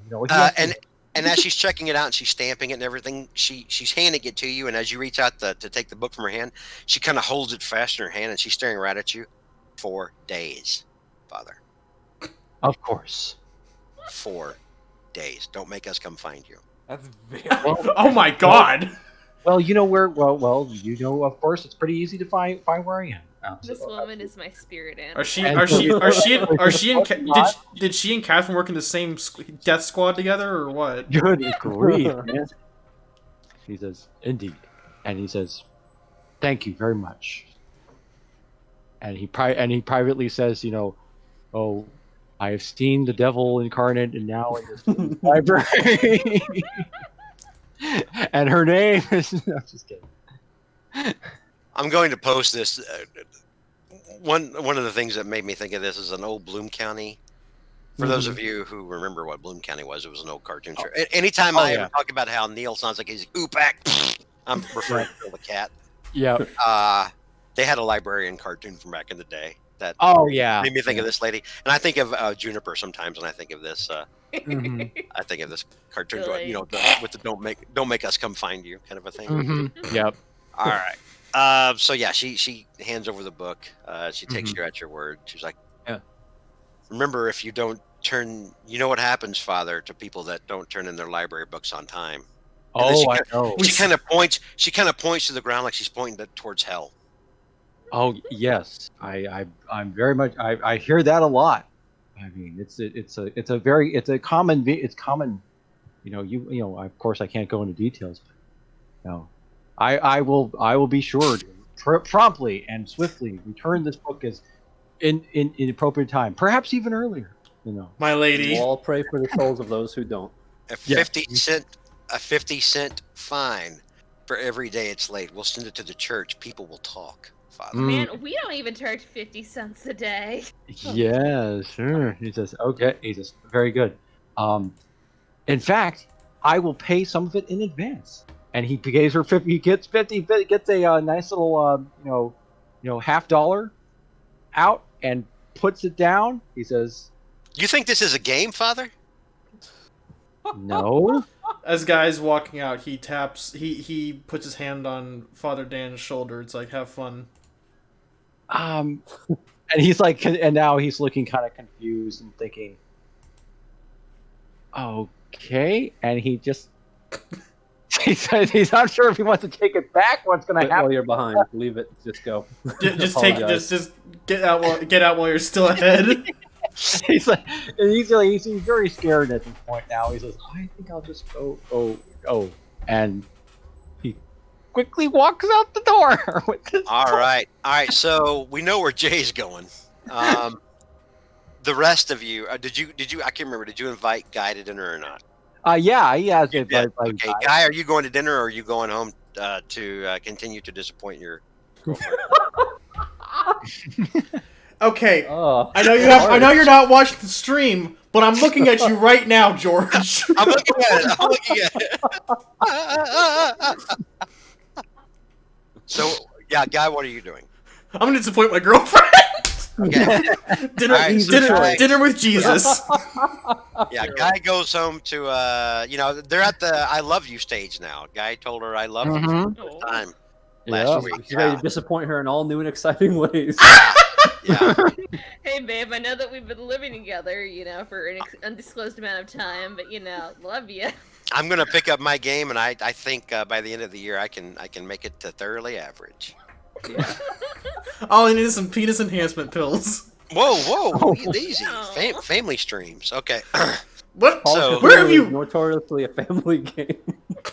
Ah, yes, Call of Cthulhu, a family Yes, game. yes. From Parker So- Brothers. Yeah, it's up there with Battleship and Right up X there, Force. right up there with Candyland, a game by Hasbro. But back to Call of Cthulhu. Mhm. All right, so I'm putting you guys onto the map here Okay. It's always hard to know when to stop. as you go into Chong Ho's. Mm-hmm. And it's a pretty nice deal at Chong Ho's. They have a dinner special. It's a hot and sour soup, 2 pork fried egg rolls, and you get a choice of beef or chicken or shrimp, chow mein or lo mein. Ooh, Mm. damn! I hastily ate a sandwich for dinner, and now I'm kind of regretting that. I want to order Chinese for this. Yeah, I didn't even eat dinner tonight, and I'm, regretting it. Yeah, I wish I would have eaten something, but all I have is a salad in my fridge. My body craves a hamburger, but I know it's wrong. Let's all collectively order Chinese together. Take a brief. Right. I know a good pad thai place up on 237B. So Did they deliver to Florida? Yeah, did they go Sure. to Virginia? You know what my big beef is? Like ordering Chinese food, it takes 2 hours to get there. Oh yeah. Depending Man, on yours what get you what you order. delivered? We have to go pick it up. I mean, I would rather pick it up. It'd be faster. All the other delivery places around here, it's like, okay, we'll have your order ready 45 minutes to an hour, and it winds up being like an hour and a half to 2 hours. Glad to know that's not just the place I order from. That's just universal. I was wondering. It's like they know they have you by the genitals. We already have your money. They're like, we get already there when have we your get there. money, and we Damn know. it. you will buy Yeah. you will buy our food and you will wait. Yeah, they're like, without us, you wouldn't have any damn Chinese food. So why don't you STFU? Damn, it's hard. All right. Anyway, back to Call of Cthulhu. Okay. So you're seated at Chong Ho's. Would you care to get the dinner special? Dinner special is only $2.15. Oh yeah. I mean, I think that sounds. It's a little pricier than some of the other places you could eat in town, but a lot of that you're paying for the ambience. No, it's well worth it. It's very swanky in here. Yeah, dude. I mean, I could if I do whatever I don't eat, I could bring home in boxes and. Mm-hmm. Oh, all right. So I got to go to my credit. Believe so knock off about $2. You don't have to knock off anything. That's well within your spending limit. Just, yeah, Oh, yeah. as long as you keep it within that for the day. As long as you're not spending above your spending limit for the day, then you can. Got it. You're Okay. good every day. Okay. But yeah, I will definitely write if the special is highly recommended. You bother Dan will order that. And so yeah, Chong Ho comes out himself personally because it's you, Father, and because he also knows Shin, and he's happy to see Shin as well. But he comes out to take your order directly. Very good. We'll get your order out promptly. Move you to head of the list. Thank you very much. appreciated. Thank you. And he smiles pleasantly and then heads to the back. And you hear him as he heads to the back. You hear him yelling out to the kitchen in the back. Mm-hmm. I was hoping we would have Mr. J with us. I'm not really sure how to approach the subject if we speak to Mr. Shong about this. He seems to be, he's being a former police officer. He seems to be a little bit more skeptical about certain things. Although what I found in this library, I mean, I don't know if you read some of it when I do the research. What do you make of all this? I'm not sure. Seems pretty out there. I think maybe someone's obsessed with all this weird occult stuff from the past and is trying to recreate it. And I don't think know. I don't think Jay has shared the information about the footprint either yet. We didn't talk. No. Yeah. We didn't talk about anything. Well, remember you're all supposed to meet at Eleanor's in the morning anyway, so Right. it all makes sense. Well, I know we'll both be comparing notes and everything like this, but I mean, it's very possible. I mean, I have a very uncomfortable feeling about all of this. I mean, first about that thing about first of all, I mean, if this thing could be so easily found in the public library, I'm sure that there's somebody else who was able to. You call that easy? It took you almost 3 hours to find everything. Well, and plus we had to deal with that lovely librarian too. I imagine she presents quite an obstacle to anyone who was interested in this. Yes, but that's but that's not the worrisome part. Is the fact that, as I was kind of worried, is that the fact that this goes farther back, and I mean, if it's local legend like this, like you say, somebody could be could be obsessed with whether these local legends, especially about this Goat Man of the West and everything like this. The West. Goat Man of the West Woods, apparently, like this. Like he's got a 10-gallon hat and a revolver. Goat Man of the West. He's got his own brand of justice. Goat Man of the West. I was thinking about the West Coast. They're like Surfer Man, Goat Man. Like shooting fish in a barrel. Get me. All my right, so shotgun. Chong Ho comes back out with your orders. Here are your orders. Thank you very much. Please be informed, we do have a substitute tonight for the beef. We had a beef shortage. There was a problem with the truck shipment, but Mr. Hidalgo, and he smiles at you, Shen, because he knows you work for Benny, supplied us with a farmer on the outskirts of town who could supply us with cabrito. I'm not sure what you mean. Cabrito is how the Spanish it is what they call a goat.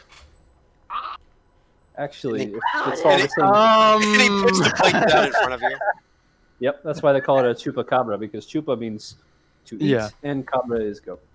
Yeah, and as soon as he hears that a father goes, he tries not to show it, but he's suddenly lost his appetite after what happened earlier today. I don't mean to be ungrateful, but it would be all right if we had perhaps chicken instead. Dan had a car accident on the way over. He hit a goat. Yes, it was quite a scene. I see. The error is mine. I should have mentioned it before taking order. I go back to the kitchen. Oh, yeah. And he takes the plates away. A soda while you wait, perhaps Pepsi. Oh, that would be great. Yes. And you hear him go back to the kitchen, and he nods and smiles politely, and walks back demurely to the kitchen, and then you just hear screaming in the kitchen. Okay, this is definitely okay. This is third time incident for us to get him the goat man thing. This is good. I'll ask Mr. Hidalgo tomorrow if he knows the name of that farmer. If he can get us in touch, maybe he knows something about this runaway goat. New England goat farmers. That's actually. It's actually fortuitous we did come here. That's actually a very good idea, Shen. Yeah. I'll ask Mr. Hidalgo tomorrow. Yeah. And if you go there, especially look to see if there's any particular goats missing. I mean, because that could be where that goat came. Obviously, if that's where the goat came from. So Chong Ho comes back out. He's got chicken chow mein now for you instead. With the pork fried egg rolls and 2 tall glasses of Pepsi. Mm-hmm. Nice. Like in those fountain glasses that are like. Where they're formed into like kind of a cup, like a chalice. Mm-hmm. Those things, and they have Pepsi written on the side, like real fancy. Yeah, real fancy. Yep. He gives us back and says, "If there's nothing else, just let me know if you need something." Yes. Thank you very much. And remember, Shen, you had stuff. I have other business with him. Yeah. You I'm still wondering how to approach it. That was both Rick and Shen thinking out loud. I'm not sure how to approach this. He knows that that he's aware that he's aware that that his brother sells heroin, for example. Right. Yeah. Still, probably maybe not in the middle of his restaurant. Maybe we'll ask him after. Maybe not. Yeah, maybe at one point Father Dan will get up to go get the pistol that one of the other mobsters hid in the bathroom, so we can come out and shoot McCloskey in the throat. We'll call that Plan B. All right. So yeah, it's just the two of you eating dinner now. Was there anything else you wanted to cover, or? That's it's expensive. I'm gonna get my money's worth. Yeah. Mhm. And Oh, because yeah. it's Jushin, like he's willing to give you like extra, like you could tell he put in a little extra chow mein in there. There's Nice. extra noodles in there. Nice. You're a growing boy. Listen, this Big boy. 70 big boy. strength, 80 constitution doesn't build itself, Mhm. That was okay. So can we assume, unless Dan has something you want to talk about, we can complete dinner? All right. Yeah. So we'll I mean, say we're you've probably as we dinner. We probably talk about like new mundane things like, oh, how's your shop doing, all that Okay. other stuff. Yeah. all right. And then Chong Ho comes back out to take up the plates. Hope you enjoyed. Yes. Yes, very good. Yes. As always, I did. Thank you. And he nods his head several times and goes, "Very good, very good." And so at that And, point, he puts down the bill with like a couple of fortune cookies on top of it. oh, thank you very much. Yes. Whenever you're ready. Yes. So Father Dan will he will go ahead and pocket his fortune cookie. He won't open it yet, and he will go ahead and decide to go to the bathroom to wash his hands. Afterwards and everything like that. So he'll going to, briefly says, "Excuse me, gentlemen. I will be back shortly." And so he's going to head towards the facilities. Right. Is it busy around this time? Are there a lot of people in the restaurant, or? No, actually, this is a Tuesday or this is a Monday night. So Monday night's not really all that crowded. Wednesday nights, when typically like professionals like doctors and such, dentists and everybody else, they kind of have days off. Wednesday's a little bit busier night, but during the week, Monday, Tuesday, Thursday, not so busy. All right. Well, since with relative privacy, then, I'll address Mr. Shang. I have something. Chong-ho. Mr. Chong-ho. Mr. Chong, I have a question for you, please. Yes, Shen. Pleased to be asking. What can I help you with? You've heard, of course, about the violence in the southern part of town, yes? Heard man killed last night, south side. Yes, it was pretty gruesome, I hear, but there have been rumors around town that it could be potentially related to someone who was using drugs at the time. There's whispers around town that someone went on some kind of drug mania and killed someone. And he kind of leans closer to you and he goes, "I'm not so sure. Han Feng, he and his people, I heard them over talking. And you would know, Shen, that they eat there at his brother's restaurant sometimes. Makes sense. Heard them talk. Have not had new heroin shipment in some time. Has been problem in supply line. Is that so? They get it smuggled into Cove. They tried to be careful. Several FBI tried to find them. Sometimes they change spots where drugs are dropped off, but according to what I heard from them, they have not had new supply at least a week." That's interesting. Well, I just wanted to, pass along the word what I've heard. You've always been kind to me and my brother, so. And as you say, you mentioned your brother. Chong-ho kind of looks down. Yes, miss your brother very much. He was a very nice man. But I happy to help, but I don't believe it is tied into anything Han Feng is selling. The timeline does not match up. I don't think. It's interesting to know, anyway. Well, give him my best regards, I guess. Will do. And he kind of smiles nervously. Yes, sure. You make joke. That's good. It's a good joke. Yeah. Yes. And he says, "Well, have a good night. It's good to see you, Shen." Likewise, Mr. Chong. And he heads to the back. And we'll say Father Dan's done shaking it off and coming back. Yeah. Basically, washing hands and all that other stuff. And Yeah. so it's like, and putting away whatever leftover Chinese food in some of the boxes and things like that, and he's ready to go. All right. Well, all right. We'll pay our bill, and I'll talk to Dan on the way. I guess dropping him back off at the church. Okay. Mm-hmm. All right. So you drop Dan off at the church. We're just going to go back to the big map real quick. Mm-hmm. I'll share it on the drive. I'll share with him what I heard. We're not going to check in on Jay or Guy, as we know what they're up to. Yes. hand wave, yada yada. etc. Oh my. I know, right? Goodness. I don't know, Jay. I don't know. Yeah. It's up to Jay. I mean, what happens at Jay's house stays at Jay's house. Yes. For our 3-shot, we're good. No need. Well, does Jay have to make a Constitution roll? No. Roll of any kind? He's pretty safe. He's pretty safe with the library. Let me have my 4 for an extreme.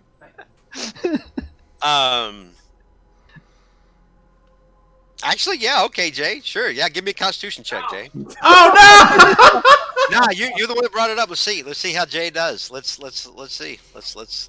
So what? Wait, is there a Constitution? Yes, there is. Yeah. Yes. There is. Yeah, you just click on Constitution. It's the same as making a skill check. Okay. All right. It's no problem. You have to make con checks when you're dying. Oh wow. Oh, Jay. Let's hope I can keep that book after that one.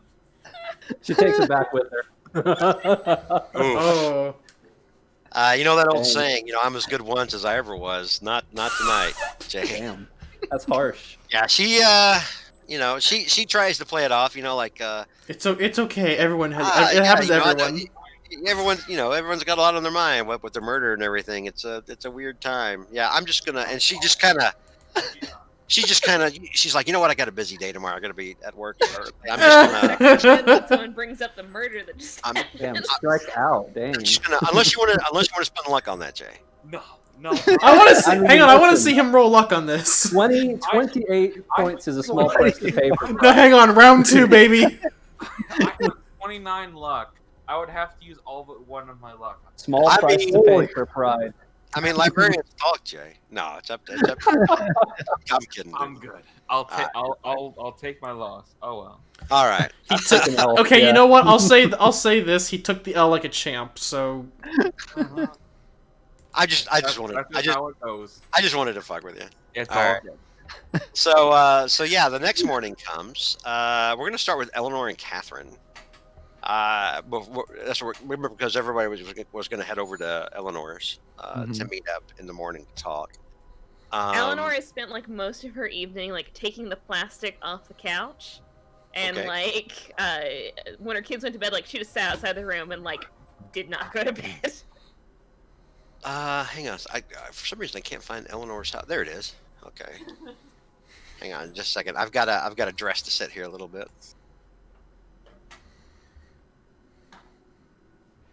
I like how they didn't roll for Guy because it's already established what his kind of role would be. Yeah. We've already established a fairly average lover. So.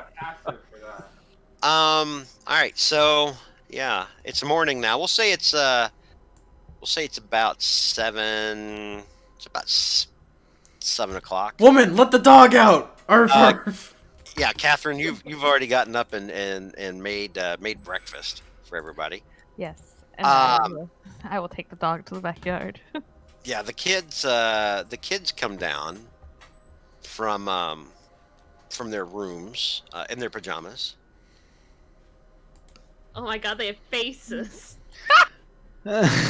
Isn't that the Brady Bunch? That's One two of of the them. Brady Bunch. Yes, that's Yeah. One of them is Bobby, and the other one is that's Jan and Peter. Oh, it is. Okay. I don't know who ended them on. Do you want to introduce your kids, Eleanor? Yes. It's Lucy and Ben. They're my children. Oh, their names just came up. Cool. Yeah. I was gonna say, for a second I was having a really hard time reading them, then I remembered that I was the one who named them. Yeah, I was about to say. To be fair, it fits the character. Like, oh, what's my children's names? Oh, their names are on their backpacks. Okay. Eleanor loves her children. How dare you? That's why I wanted to go to you, so you could introduce them. She loves. Looks at no Ben. She has it written down like her. She has like a notebook, like the She has a t-shirt with his name on it. she has. I love my child Lucy and Vaughn. She has like she has the notebook that Captain America has in Winter Soldier. Wrote down her children's names in them so she can remember them. Yeah, these are my children. Lucy Ann checks notes. Oh, Ben. So they come down from upstairs and they give you a hug. Eleanor. They're like, "Hi, good morning, Mom. How'd you Good sleep?" morning, kids. I slept very well. Yes. And Eleanor clearly did not sleep well. How did you two Catherine. sleep though? Any bad dreams or anything? Yes.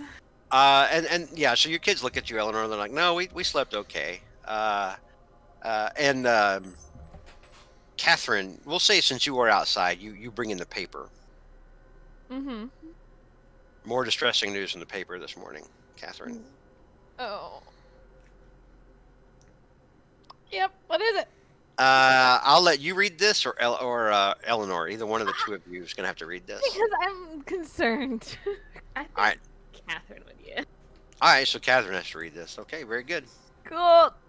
Oh, the main headline in the Hawthorne Herald is this Tuesday morning reports another murder occurring after midnight. That's hysterical. Damn.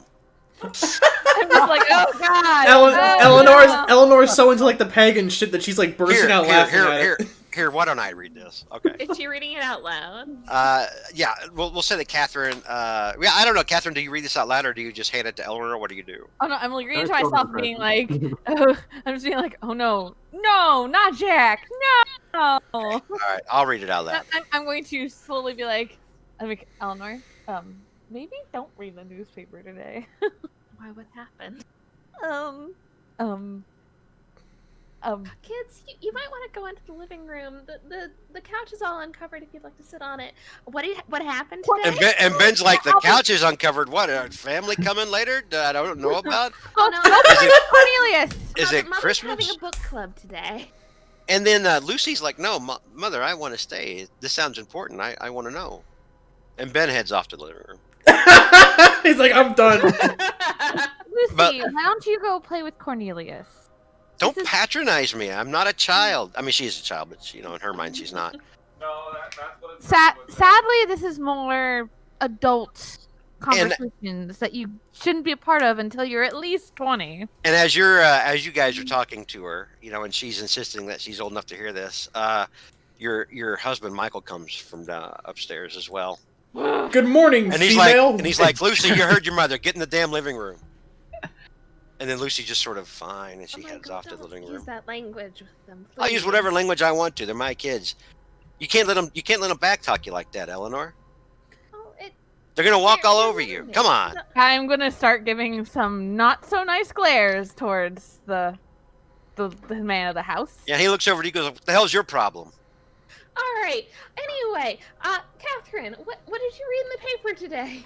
Jack's dead. There's a lot of Jacks in town. You don't really know what she's talking Jack about. Murphy is dead of Murphy Burgers. Oh no. He Yeah. was killed last And so, night. yeah, if you look towards the paper, Eleanor, you can kind of get the gist. But I'll go ahead and read it out. It says the main headline in the Hawthorne Herald this Tuesday morning reports another murder occurred after midnight. This time at Murph's Burgers. Jack Murphy, owner and head cook at Murph's Burgers, was brutally murdered behind the popular drive-in restaurant. His body was discovered by assistant manager Tim Bevins approximately 12:35 a.m. The Washington County Sheriff's Department, by the way, you're in Washington County, Rhode Island. Yep. The Washington County Sheriff's Department is believed that the murders are connected. Sheriff Winslow gave no comments to the press other than urging the community to stay calm while the police investigate and to maybe stay inside at night until they find and apprehend the perpetrator. We're definitely gonna have to keep picking the children up at school. I don't want them walking home right now. Yeah, it's like we've got a real maniac in town. What the hell is all this business? What, the cops can't find this guy? Come on, some kind of hobo or something. Sure, they're Drug doing addict. their best. But what do we pay taxes for? To live in Murderville? Look at this house. Honey, aren't you late for work? I am late for work. And he leans down to give you a kiss, and he goes, "Who's my girl, huh? Who's my girl?" Ugh. Eleanor is very awkwardly gonna like. Your philandering husband. I'm gonna go wash my hands. Pained Wow. smile, and as soon as he leaves, she's gonna be like dusting off like where All right. she's like, ugh. So he goes over to pick up his coat and his briefcase, and he stops by here on his way, and he goes over to the kids. Don't give your mother any more crap, you hear? All right, I love you. And he looks over at you, Catherine. He's like, "You lose the attitude," and then he walks out the door. It's like the relationship I have with my I father. Oh my hard God. roll my eyes. I turn to Eleanor. Why did you marry such an asshole?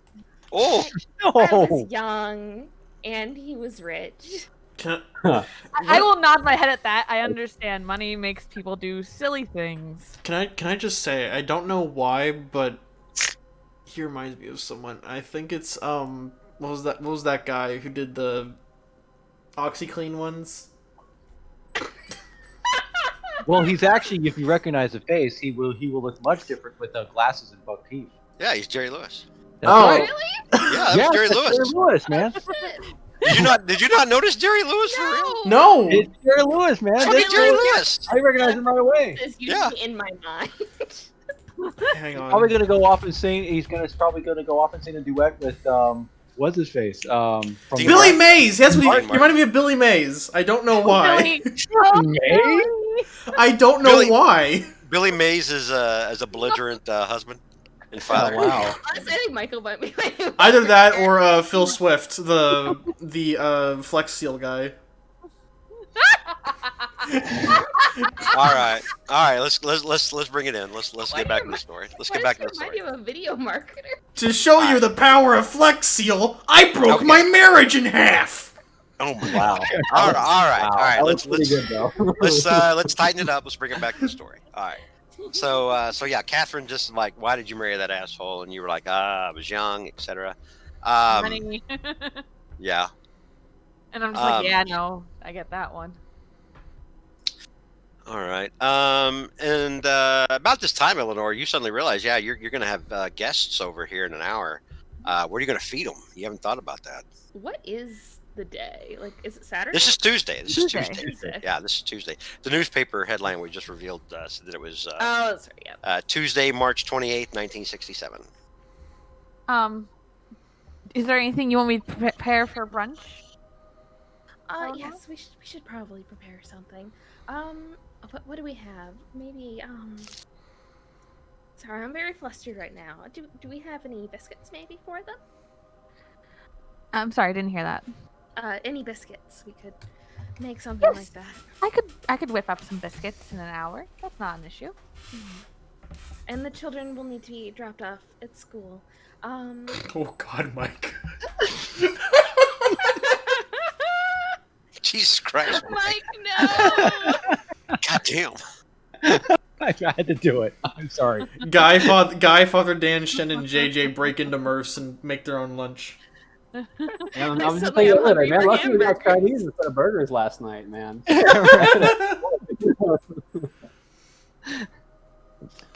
All right, so we're gonna fast forward a little bit here. We're gonna say that that the kids, that Catherine has put the biscuits in the oven and driven the kids off to school. And while she's gone, Eleanor, it's your job. You're gonna have to make sure the biscuits get out of the oven on time. I So will it's gonna be instruct- obsessively cleaning. I will instruct her. The timer will beep. When it beeps, you pull it out. Doesn't matter what they look like, pull them out. If they look raw, ignore it. Pull them out. What if they aren't brown? They're not. They look undercooked because they're a little pale than some bakes, but don't worry. I've made this thousands of times. You'll be I know perfect. that you've used my stove a lot, but what? All right, I'll take your word for it.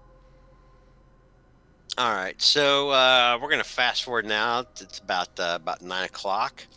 Eleanor would have kissed both of her children on the forehead as they left. All right, very good. Thank God she didn't see Guy coming. Thank God they didn't see Guy. Yeah. Oh Christ, is that a serial killer coming up our driveway? Oh no, it's just Guy. Imagine he's walking. He has like a. He has Oh, like no, a it's just- cup it's just- from a he's ghost! drinking soda or something. Heaven's Wait a minute. Heaven's Gate. All A right. serial killer. Oh, it's Mr. McBirmingham. Yeah, so you guys all start arriving at the same time for brunch at Lenore's. It's about 9. We'll say it's about 9:30 at this point. Okay. You will all have read the new news this morning Mhm. in the paper that Mhm. that there was a second murder. Mhm. As you're walking up the steps to Eleanor's. Who knocks on the door? Who rings the doorbell? I guess Guy does. Okay. Could Cornelius now, like, if I open the door and and Guy's the first one there, can Cornelius start growling at Guy? What the fuck? I don't think you can stop him. I mean, technically, while his token is is a troll, Guy himself is technically not that creepy. I mean, like he's actually got an attractive girlfriend and a pretty lucrative job, and he's actually, I think Guy smells like a different dog. I think he ironically has one of the higher attractiveness scores out of all, or appearance scores out of all of you. Cornelius. I've got a 60 appearance. I didn't hear anything you said, Jenny. What did you say? You were trying to. Cornelius is like, I smell another dog on you. I don't trust you. Yes, exactly. He smells another dog on him. And it's like, who the fuck is that? All right. Just for that, I'll let that go. But we need to keep focusing on the story and not get segued. Yeah. But yeah, Guy, give me a luck check. Oh, me? Yeah. Okay. Yeah, you're the one playing Guy. I need you to make a luck check. Nope. Yeah. Cornelius kind of growls, smelling Big Boy or whatever. Bandit. Bandit at your house. Yeah. No, his name is now Thick Boy. Oh, God. The big boy bandit. His name is not Thick Boy. I'm sorry. All right. So yeah, he growls a little at Guy when Guy comes in. All right, but yeah, Eleanor, what do you do? You have guests. Eleanor like immediately opens up the door. Like she was like standing by it. I was like, oh, please come in. Kind of gonna usher everyone in, take their coats. Mm-hmm. And you have a nice array of fresh biscuits. That's all they made. But I would assume there's like butter and jam and things like that. Yeah, there was jam and butter and tea because maybe a little honey. I think it was like an English tea time hour situation, so I made tea and stuff. Yeah, you guys would get the feeling that like, this is probably how they roll when like the ladies' committee comes over. Mm-hmm. Yeah.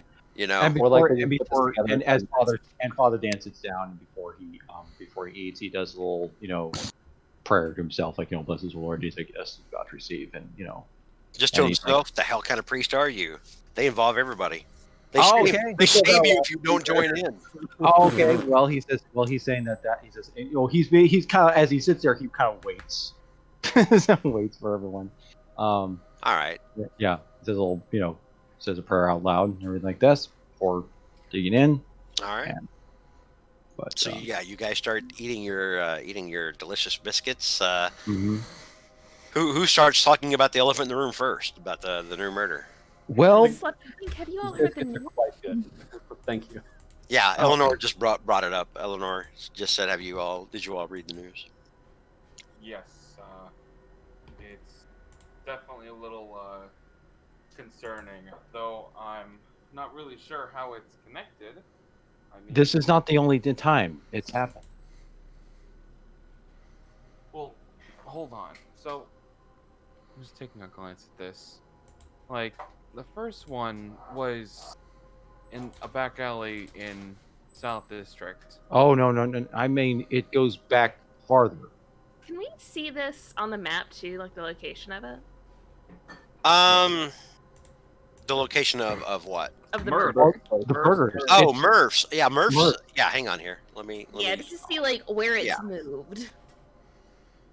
Yeah, Murph's is at so there's the map, and if you look at the map legend, it'll show you that Murph's Burgers is at 26. It's south of the bridge. Okay. Technically, this is south side. So they've all taken place on the lower half of the. Or so this both. No, yeah, south of the bridge, everything. Yeah. Okay. Yeah. Okay. Well, I'm saying moving further north.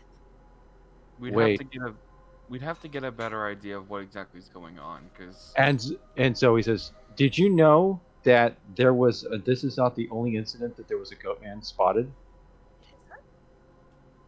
Back into and Father reads from a book. He basically gets the book out and he opens it up to the chapter about about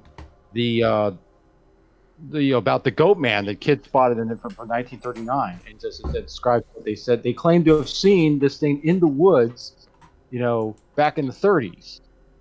I think if I go back further than that, when I spoke with the owner of the curio shop, she was saying that the Narragansett I believe. Yes, there was something about the black goat of the forest with 1,000 young. I Not a very catchy sure name. Niggurath, I believe. Shub Niggurath. And I have something from back in the 1500s. Pull out, I'll pull out the book that I got, and flip to the proper pages. So, Also, I have written notes if you want me to send them to you. perfect. Honestly, you might even be better at displaying them then. Okay. So do you want me to explain it to them? Yeah. So basically, that we looked into this group called the End. It was a fertility cult back in the 1500s. We thought, or it was rumored that they were hunted to extinction twice, but the author kind of wondered whether or not that was really the end for them. Kind of got us thinking whether or not it was really the end for them too. They used to have this weird dogma where they sacrificed their youngest and prettiest at first, and then they later just kind of switched off and did rituals to extend their life and celebrate fertility. And then they did communal orgies to communicate with this entity they called the Dark Mother of the Wood that can take on different forms, and one of them was lots of goats. Yeah. Makes sense, all the goats we've been seeing. Potentially. So, Well, there's just the one, really. The one that I brought mean, it. there's just the one that Comparatively, there's just the one that the father hit. so just to make sure to say this out loud, look, I'm not exactly fully convinced with all this cult stuff and other things, but I checked out the crime scene yesterday. When I was there, there was a footprint there in some of the blood, and it was a massive hoof. I'm not exactly sure exactly what it is. I'm not convinced yet that it's some goat lady in the woods making a whole bunch of goats. But whatever it is killing people. Well, It first- at least killed And regardless of whether or not we know it's this Dark Mother of the Wood, I think it remains potentially distinct possibility. well, wait. Well, how big of a footprint are we talking about? I mean, it was I'm going to assume it's like my hand size. So like where's my No, Jay, you would recall, as it just happened last night, it was about 1.5 foot cross. I will like show the plate that I had the food on and a little bit Yeah. extra thing like this big, my a goodness. single hoof. And he says, Oh, go ahead. "No, go ahead, Eleanor. What were you about to say?" I might have a bit more news. The Ladies Association were chatting about someone named Mary Alice Sims and her boyfriend who hadn't been seen in a while. We went to the occult store to see if we knew that she'd been there. But she'd been traveling to England and had met with a group called The End, which I believe is the same group that we've been discussing. Mm-hmm. I think it's strange, maybe her boyfriend. Well, we don't know if he's disappeared or not, but him not being easily found right now and having her looking into the occult and having been part of this, it might be a bit too much of a coincidence. You don't think that the girl is and her boyfriend are involved in all this?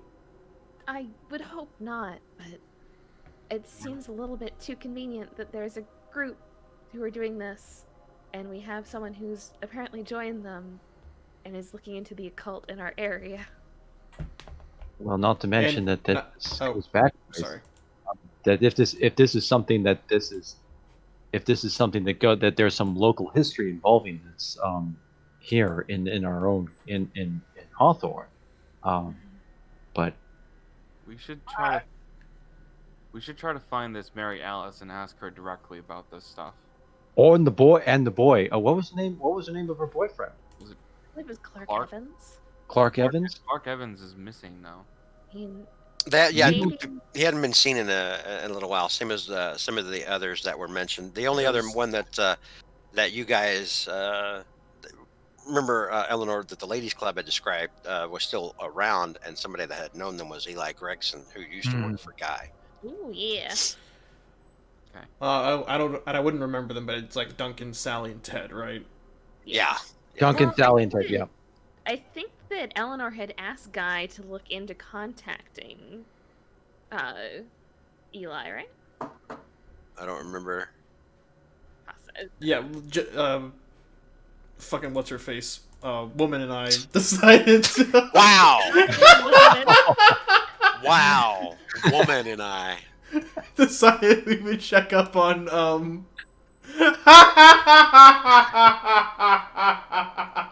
Good grief, man. Jesus Christ. Decided we would check up on I'm sorry. What a Chad. Maybe there might be an explanation to this, that it's not supernatural. Well, I mean, if maybe anyone could have. Alice Sims was part of this group and was looking into the occult and didn't find what she was looking for, maybe it's her boyfriend dressing up and doing this. Could be. I mean, but I mean, you must have very large boots, some kind of boots in order to make these footprints. I mean, and anyone could have gone to the library to look this information up. And became this was. I mean, does anyone know if maybe what was the Clark Evans? Was he a student in? What did he study? What was his study or major? Is it? I'll let not Catherine, because Catherine, you haven't been in town that long. But Eleanor, Jay, Shin, Father, and Guy. Everybody but Catherine, basically, because Catherine, we've established, has only been here for about 6 months, I think. Yeah. Yeah. Okay. All of you, everyone except Catherine, can make a history check. Okay. Oof. Here we go. Here we go. Yeah, let's go. Oh! Ooh. Oh! Big money. Nice. Big money. All right. Like Eleanor probably knows his mom. Eleanor, job. you don't know exactly what he majored in, but you do know that when he was here in high school, as a high school, Sorry, I thought I rolled. as a high school ball player, as a football player, he was big. He was big news. He was a big name quarterback. Kind of the talk of the town while he was here. And then he graduated and went to Brown University on a full scholarship. Became one of the Brown, I think they're the Brown Bruins. And you would have read probably about a year ago that he blew his knee out and was never going to be able to play football again. And at that point, I mean, like, he's a football player at Brown. There's, Yeah. yeah.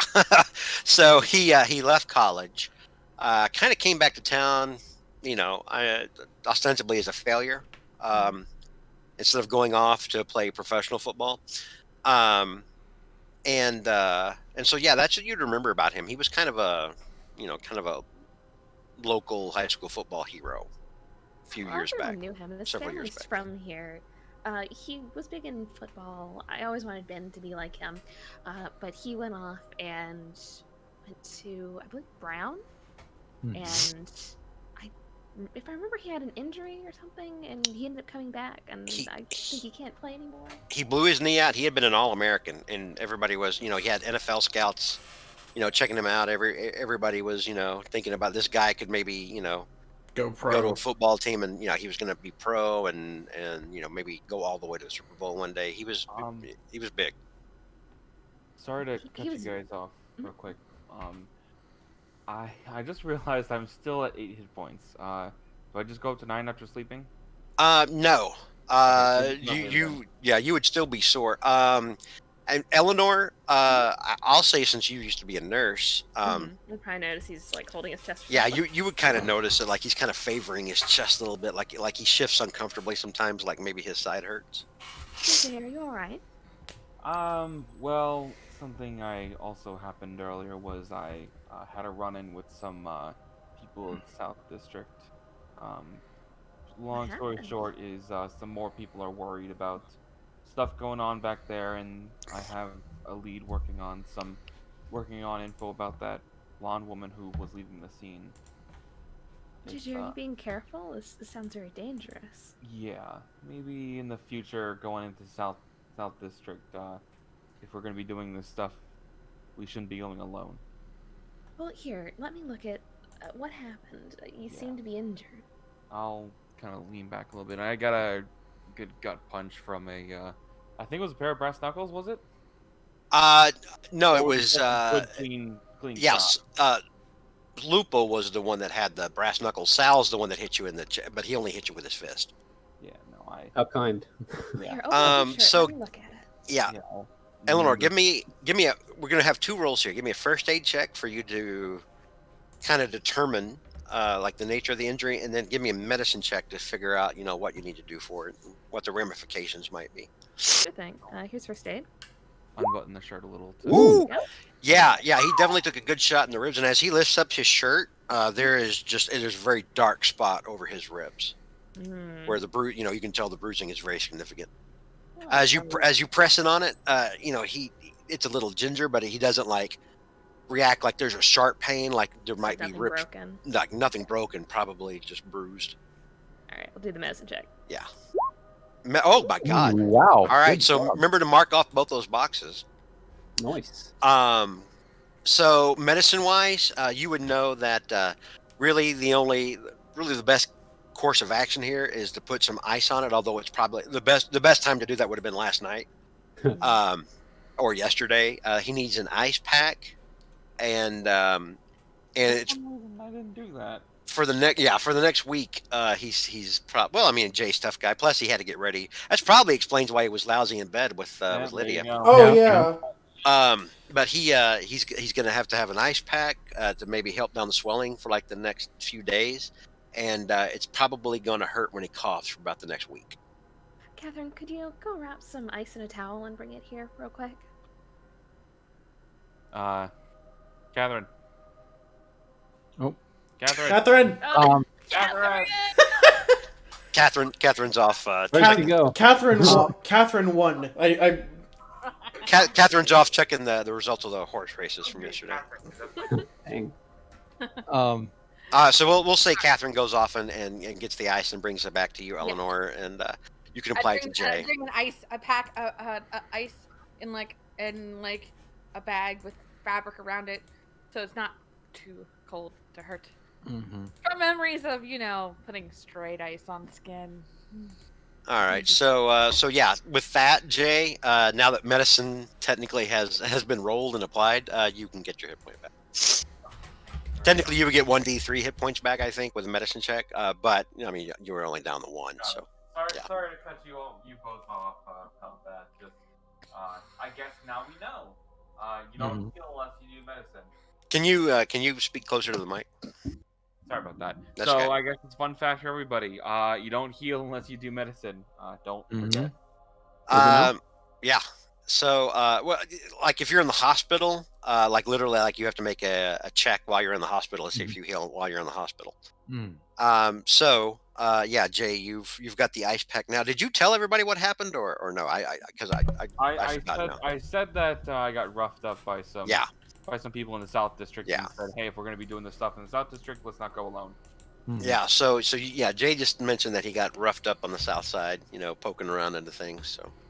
Catherine's gonna hold the ice pack on probably a second too long than she normally would, and then she's going to say, another thing. Serena mentioned that looking into this, there might be a price to pay.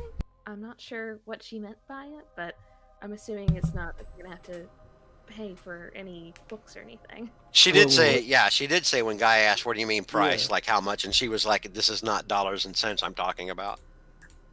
Well, that's not surprising considering what she dabbles in. And Father Dan, when you hear price to pay, you immediately start thinking about Father Colin and how shook and rattled he was. Yeah, and he says, and he says he's thinking about that. He doesn't say that out loud, but he kind of immediately knows what he's getting, and he's like, well. It seems like it seems like it definitely sounds like a cautionary warning. She did try to warn us off this trail. Well, as is probably very, there's some wisdom in that.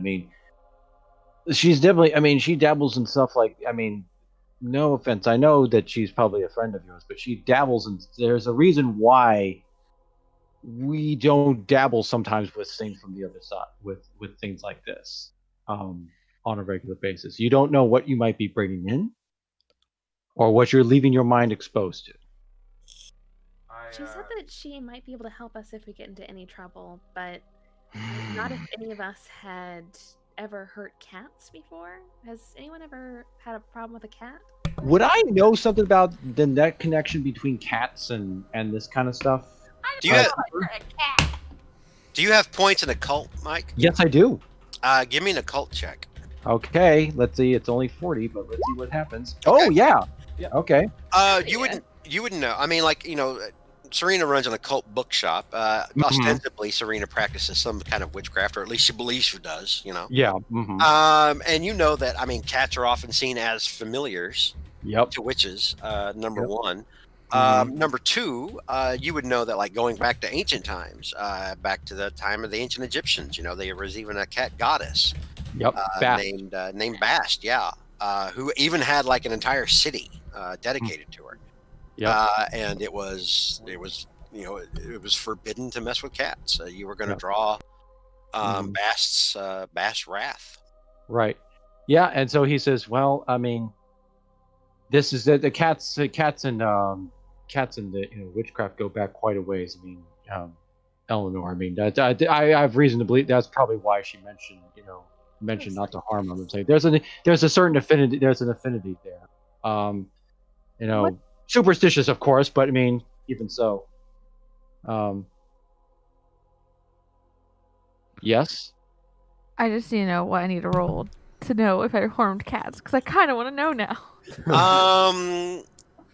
Actually, you know what? Let's do this. Ooh. No, don't do this yet. We'll do it when the time comes, and it will. Maybe that's why cats don't like me. Yeah, we'll do it when the time comes to add a little spice, add a little drama, and it may never come. We don't know, or it may in fact may come a lot, depending on how this goes. We don't know. Lots of evil cats. We're gonna have to we're kicking them or not. It's gonna be we'll leave it to a luck roll. Like maybe one day you were driving, you accidentally hit a cat. Or maybe you ran over a cat backing out of the driveway one time. We'll let luck decide. See. But not now. We'll do it when it's called for. Okay. All right. So, So you've got a couple of things to go on. Number one, you know that there was a murder last night. Yep. In the northern part of the South Side, but still technically South Side. Over at Murph's Burgers. Mm-hmm. You know that, and remember, Eleanor's got some contacts as well. You know that Mary Alice Sims spent some time over in London and was trying to find new magical knowledge through Serena, and Serena kind of rebuffed her, didn't think she was in the right mentality for it. But Mary Alice, so you know that there's people who haven't been seen for a while, but two of them that have been seen recently are Mary Alice, who you recall, Eleanor, one of the ladies in the ladies committee mentioned she had been acting strangely ever since she came back from London. Yeah, that's the same. It's the same one that mentioned that she was going to Serena's odds and ends, right? Yes.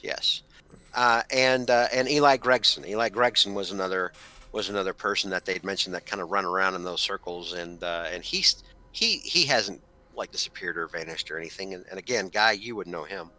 Yeah, and Catherine and I had not this Catherine, but my Catherine. Catherine with a C, right? Catherine with a K. Catherine with a K. So those are a few leads. Father will pipe up. He says, "Shen, remember what your friend told us about at dinner?" Yes, I spoke with Mr. Chong yesterday while we were eating at his restaurant. He mentioned that, well, his brother he doesn't think his brother is involved in any of their business. He says his brother's been having issues importing drugs, and it's unlikely as a result that what happened yesterday was drug related. What's more, he mentioned that there was a shortage of beef and that he would substitute a goat from a farmer nearby. I was going to ask my boss, Mr. Hidalgo, if he knew anything about it. He was the one who helped him source it. That's upsetting.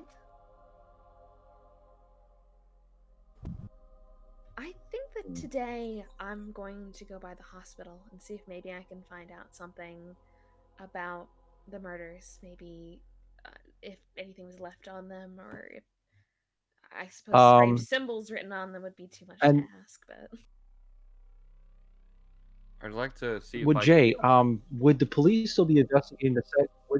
Would the police still be investigating the scene of the crime of the set at Murphy's place? It's like 9 o'clock right now, right? Burgers. Yeah, it's 9:30 in the morning right now. Okay. Okay. We'll say. Actually, we'll say it's probably closer to 10 because you guys have been there a while now. Yeah. Well, it's been about 10 hours or so since it's been reported. Most likely, the investigations that need to have happened will have been done by now. So Maybe. Well, it'd be interesting. What were you gonna say, Alex? You were trying to say something right when Mike started talking. I'm thinking we should probably at least take a look down at Murph's and get an idea of what happened. I think maybe speaking with Tim Bevins would be a good idea as well. Yes. Yeah. Speaking with Tim and figuring out exactly what happened should be a big thing to do. I'm happy to do that. Does anyone want to come with? Maybe I can come with you. What were you saying, Eleanor? Oh, maybe Father should go with you as well. I feel like it might be easier for him to speak with him. Sounds good. Yeah, I've known Murph for quite a while and everything like this, and so it'd be good to I need at least to offer some condolences. Of course. But yeah, I'll come with you. Or I guess last rites. Well, he's already probably in the or not last rites. What is it when you? Oh yeah, prepare for his funeral arrangements. Yeah. Sorry. That's actually would be a good idea. Like if we go see Tim, and then we can also go swing by maybe the coroner's office so we can arrange maybe under the. Well, I think Eleanor was going to go to the. Oh, okay. The hospital. Yeah. We're going to kind of break this up into scenes. So a couple of you are going to go here, or some of you are going to go here, and the others are going to go somewhere else. Right. All right. Would you also mind speaking with Eli today, if you can get a hold of him? Of course. My pleasure. I haven't seen him in a while, so. All right. So guys are going to go talk to Eli. Eleanor is going to go up to the hospital. And I'll go Jay, with her. You're going to go with, okay. So Eleanor and Catherine are going to go. I'll always end up going with Eleanor because she kind of is my boss. Yeah. No, that's fine. That's fine. Yeah. Eleanor, though, still wants to meet up with everyone when they go over to the coroner's office because she can probably help them get it. Yes. Well, no, Eleanor and Catherine the coroner's office is at the hospital. Okay. So, keep in mind, this is a small town in a county. You don't have a separate coroner's office. So yeah, Eleanor and Catherine are going up to the hospital. That's the coroner stuff. All right, so I think that's everybody. Oh, no, what's Shen doing? Probably going to his job. Shen's going to work. Well, remember, you wanted to talk to Benny. Yeah, that too. All right, so we'll do Shen and Benny first. How about that? All right, because that probably won't take as long. I guess also he tells Dan, "I'll drop your car off at the church when it's finished." Oh, thank you very much. Yes, I mean, believe me, it's not very good walking around here with he shows his walking stick there and everything like this. I mean, I took a bus, take taxi. I'm just setting things up here at the auto shop. Give me a second. Uh-huh. All right, and there's Shen. Sorry, I just got a message from my boss for some work stuff. So. Okay. Tell him you can't. Tell him you're. I'm in D&D. Tell him you're investigating goat murders. I'm investigating goat murders. There's a serial killer dressed like a goat. There's a bear running around. Bear, yeah. There's a bear running around dressed like a goat, killing people. We think it might be pagan. Cult related in some way.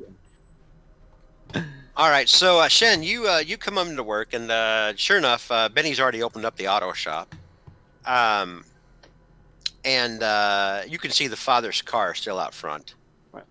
Benny's kind of looking up at the father's car, and he kind of waves at you as you pull into the shop, and he goes, "Good morning, morning, my boy." Morning, Mr. Hidalgo. Sorry I'm late.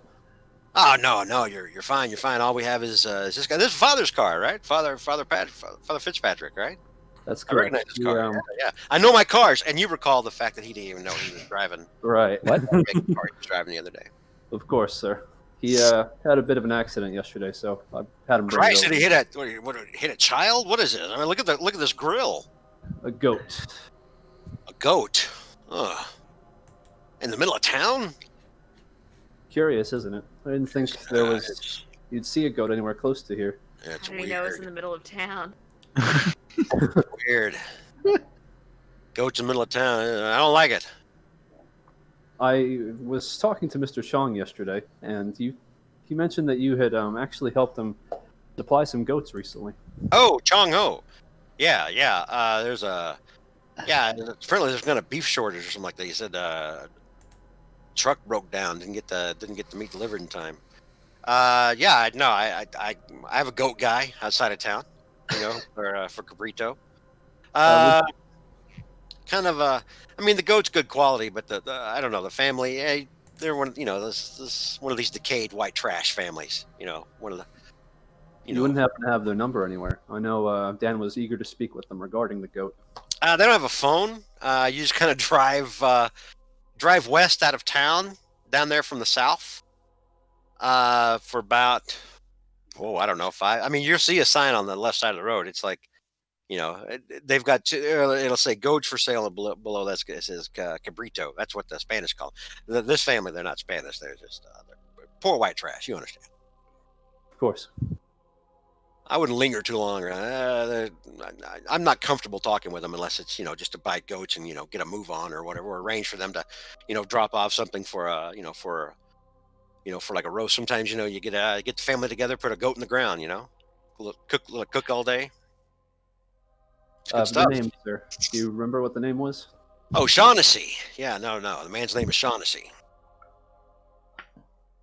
I'm gonna write that down. Hang on. Good. Somebody needs to, because I just made it up on the fly. You mentioned the goat people. Yeah. All right. Well, I'll get to work. Thank you, Mr. Hidalgo. Yeah, no problem. Enjoy the goat if you try it out, huh?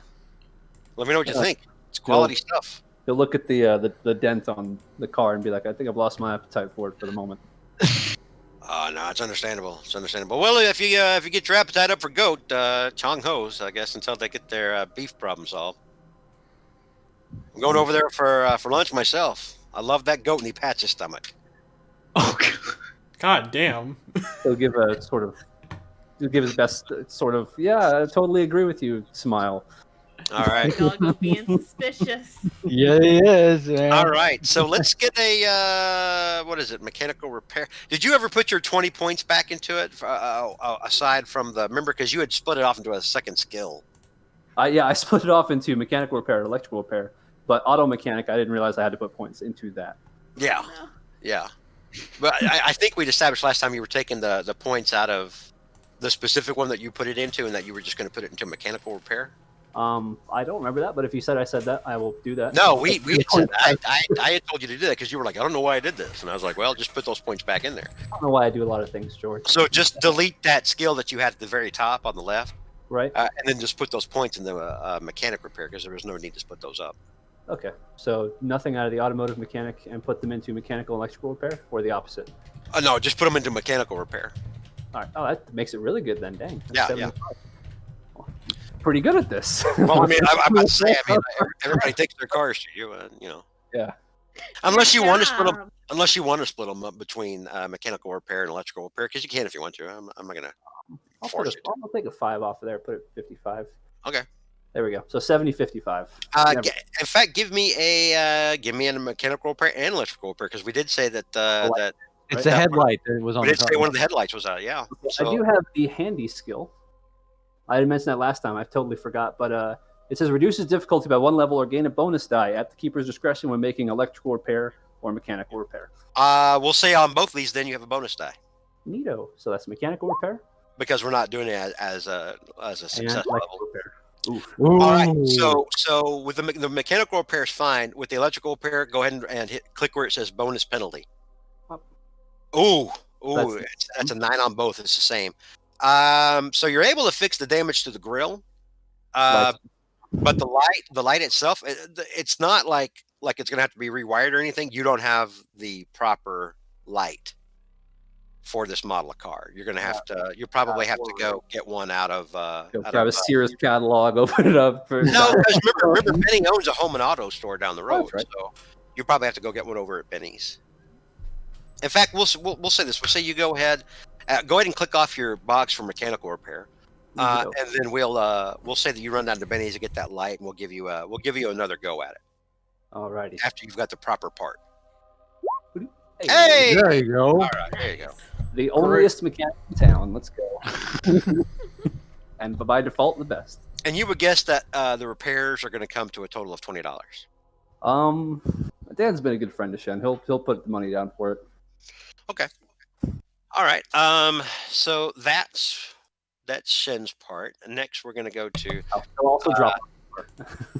Okay, you're going to go drop the car with, because Father Dan is going to be with Jay. So you just drop it off of the church. Yeah, I guess at the end of the day he'll drop. Well, then I need my own car. Benny says Benny sticks around. He says he'll follow you. Like as soon as you go to the Benny's, because he works at the Benny's Home and Auto. Right. So when you go in there and say I need a new lamp, he's like, you know what, I'll follow you over there. Gotcha. All right, so then he'll drop off the car and come back to work. All right. So we'll go next to Guy. Let me get this set up at the City College. Give me a minute. Give me just a second. Okay.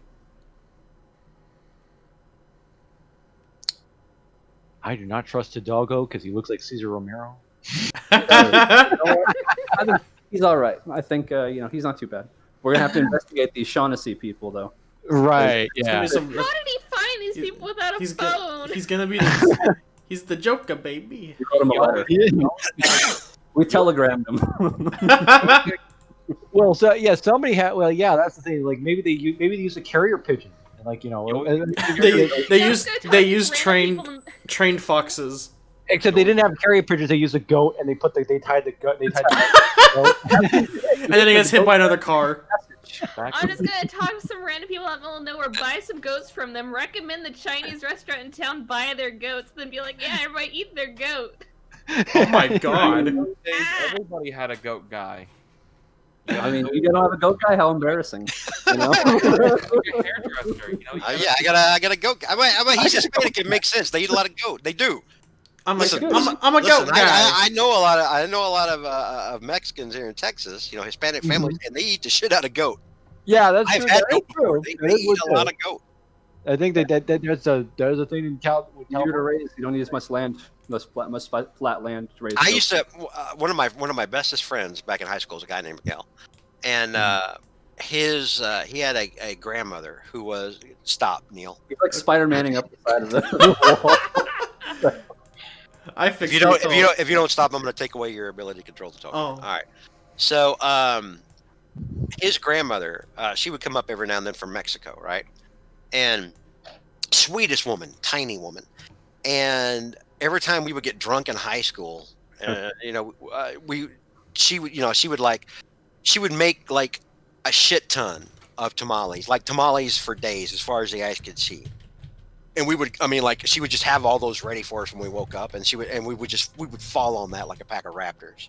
Dude, I love tamales. Oh my god, we would eat our weight in tamales, and we'd smile. And she always she didn't speak any English at all, but she had just as big as sweetest smile, and we would be like, "Oh, thank you, God, we love you," and she would smile and nod and everything, and just tell us to eat up and everything. Oh, it's just a wonderful woman. But yes, also they ate a lot of goat.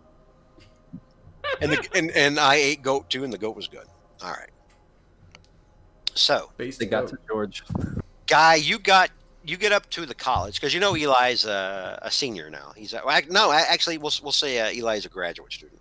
Yeah, because I think we mentioned like he was an intern for me when he was in his junior year. Yeah, I think is his freshman year. His freshman year, I think he actually did some filing work for you, and then like in the junior year, he was like working as your assistant again when you were working on the renovations on the Strathmore building. Yeah. So you get to the college, you start asking around for folks, trying to find out where Eli is, and eventually a young girl is able to. One of the freshman girls says, "Oh, I think I saw him out in the quad." Well, thank you. I'll go look there right away, and so I go outside. So you go outside, you're looking around trying to find Eli, and it's not hard to spot Eli. Eli is sitting on a bench.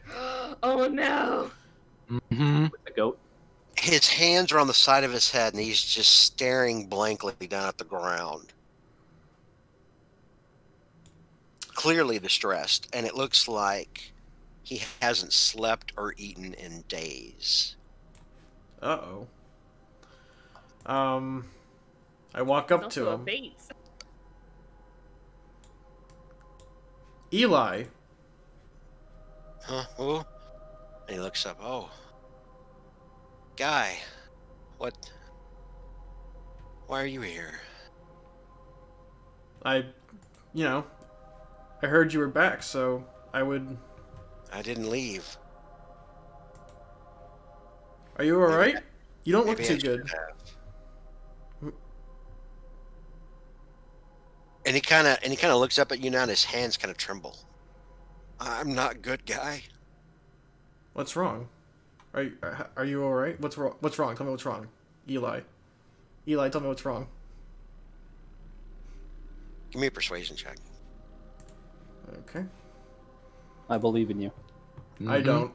I'll give you a bonus die, just because you've got a history with this dude. And because I believe in you. Oh no! Oh where it says, shit! Hit where it says bonus penalty. You're looking for 3. Okay. All right. That turns that from 85 into a 05. Which is a extreme success, I guess. Yeah. That would be an extreme success, and you can go ahead and mark that on your when you make the check with a bonus die or a penalty die. It still applies for the check boxes. The only time it doesn't is if you spend luck. Okay. Okay. So you can check that box off for I guess it persuasion. pays to set yourself up for success. Mm-hmm. And he looks up at you again, guy, and he's trying to talk, and he just gets all choked up, and he's like, oh my God. and he kind of grabs at your hand, at your like he's just falling apart. Eli, talk to me. It's gonna be okay. Guy, there was so much blood, guy. What do you mean? What kind of how much? Where did the blood come from? What happened? It came from Duncan and Sally and Ted. Oh no. Oh dear. I didn't know it was gonna happen, guy. I didn't think there was anything in it. I didn't think anything was true. I thought it was all bullshit. I thought we were going out to the woods to smoke weed and get drunk. Oh God, guy. And he's falling apart. Guy holds Eli by his shoulders like, Mary Alice, was she there? How did you know? A bunch of the kids have been mentioned. The kids that you mentioned, no one has seen them for a few days. It was Mary Alice's idea, guy. Okay. Her and Clark. Okay. Come on. Get up. We're gonna get you some help. No. I can't go to the police. I can't do time, guy. Think of what they'll do to me in jail. I know, but it's going to be okay. We're gonna get you some help, and then we'll make sure that you're okay. Okay? Give me another persuasion check. It's going to be hard this time. Oh boy. Need a hard success. I still believe in you. Mm-hmm. I don't. Oh! I believe in you. Yeah. I believe in Guy. All right. I sound like you wanted me to fail. No. I mean, every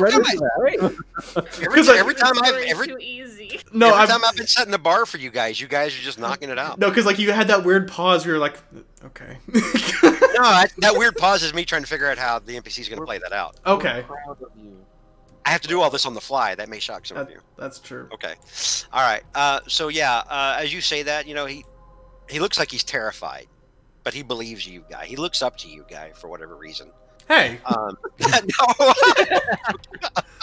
But yeah, I mean, you've been a mentor to this kid before, and so yeah, he kind of gets up, and again, it looks like he hasn't slept or eaten in days. He's a little weak, and he's just, he's a shell of the young man that you used to know. Let's get you to the, I guess, the infirmary. Would that be what? Or yeah, that'd be a good place to take him. Sure. Yeah. Let's get you somewhere safe. All right. We'll get you something. We'll get you something to eat, and we'll make sure that you're okay, and then we'll.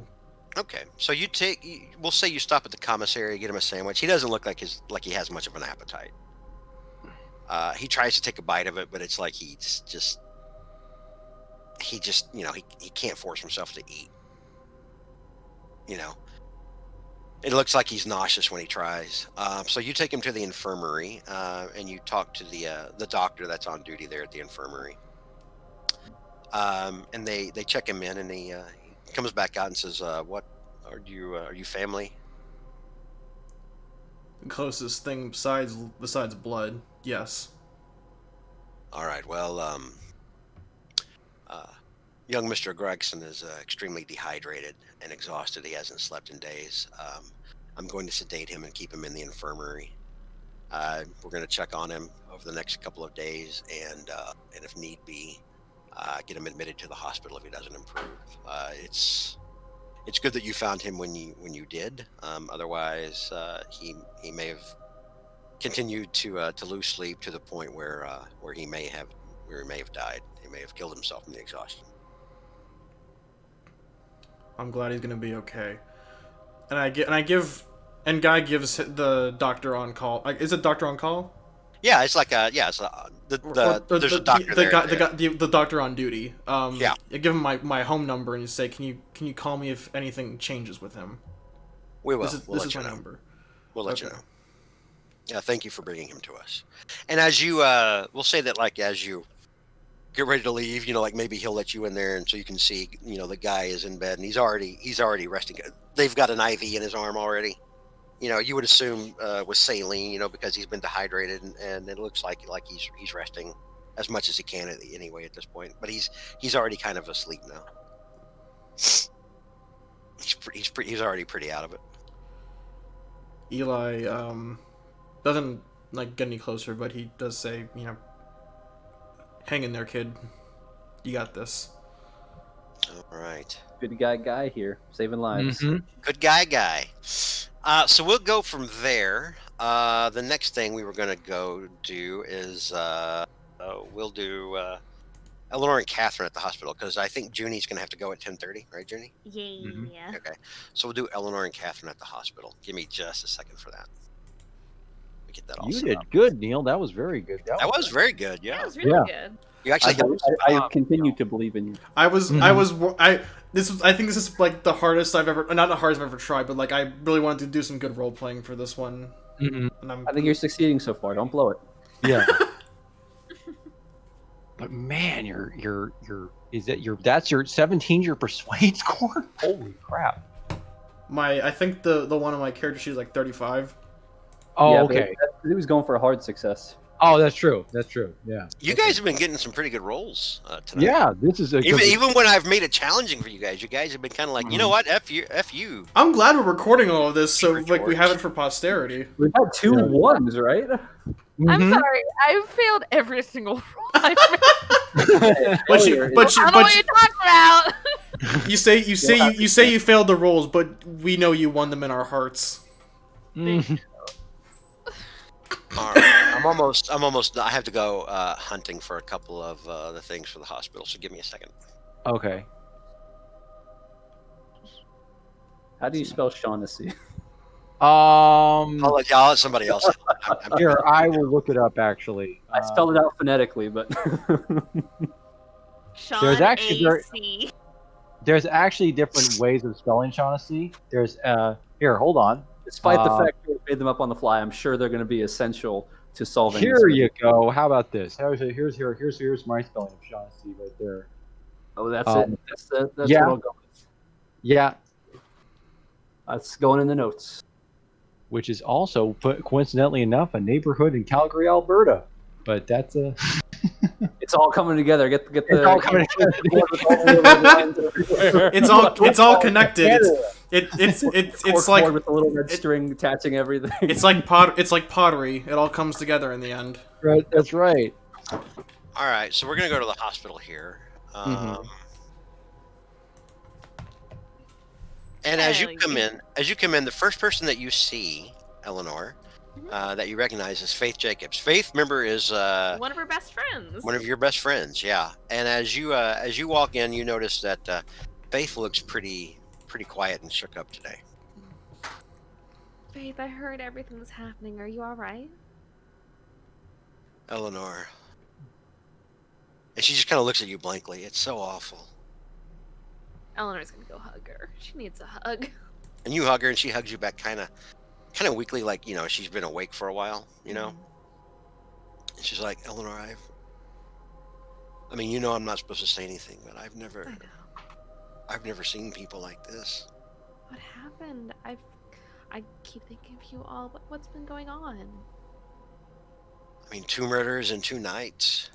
And it's not just murders, Eleanor. These poor people were savaged. I don't even know how to explain it. Here, let's go sit down. You look like you need a rest. Yeah. So you take her and go sit down. Catherine, what are you doing? I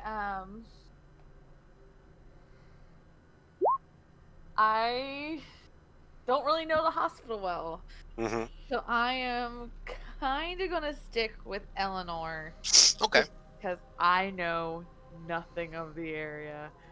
Unless, do I see the doctor? No, you don't see the doctor yet. I've just got the doctor on there just because he's at the hospital. You know, I'm going to hang out with them. All right, so you hang out with them. Eleanor, you're sitting on the bench with Faith, kind of probably holding her hand a little bit. Oh, definitely. Yeah. Maybe patting her back a little bit. And she's like, Dr. McMasters is the one that did the reports on them when they came in. I haven't seen the charts or anything, but I saw oh God, Eleanor, I saw the bodies. And she starts weeping now. She's like, I've seen people shot. I've seen them stabbed.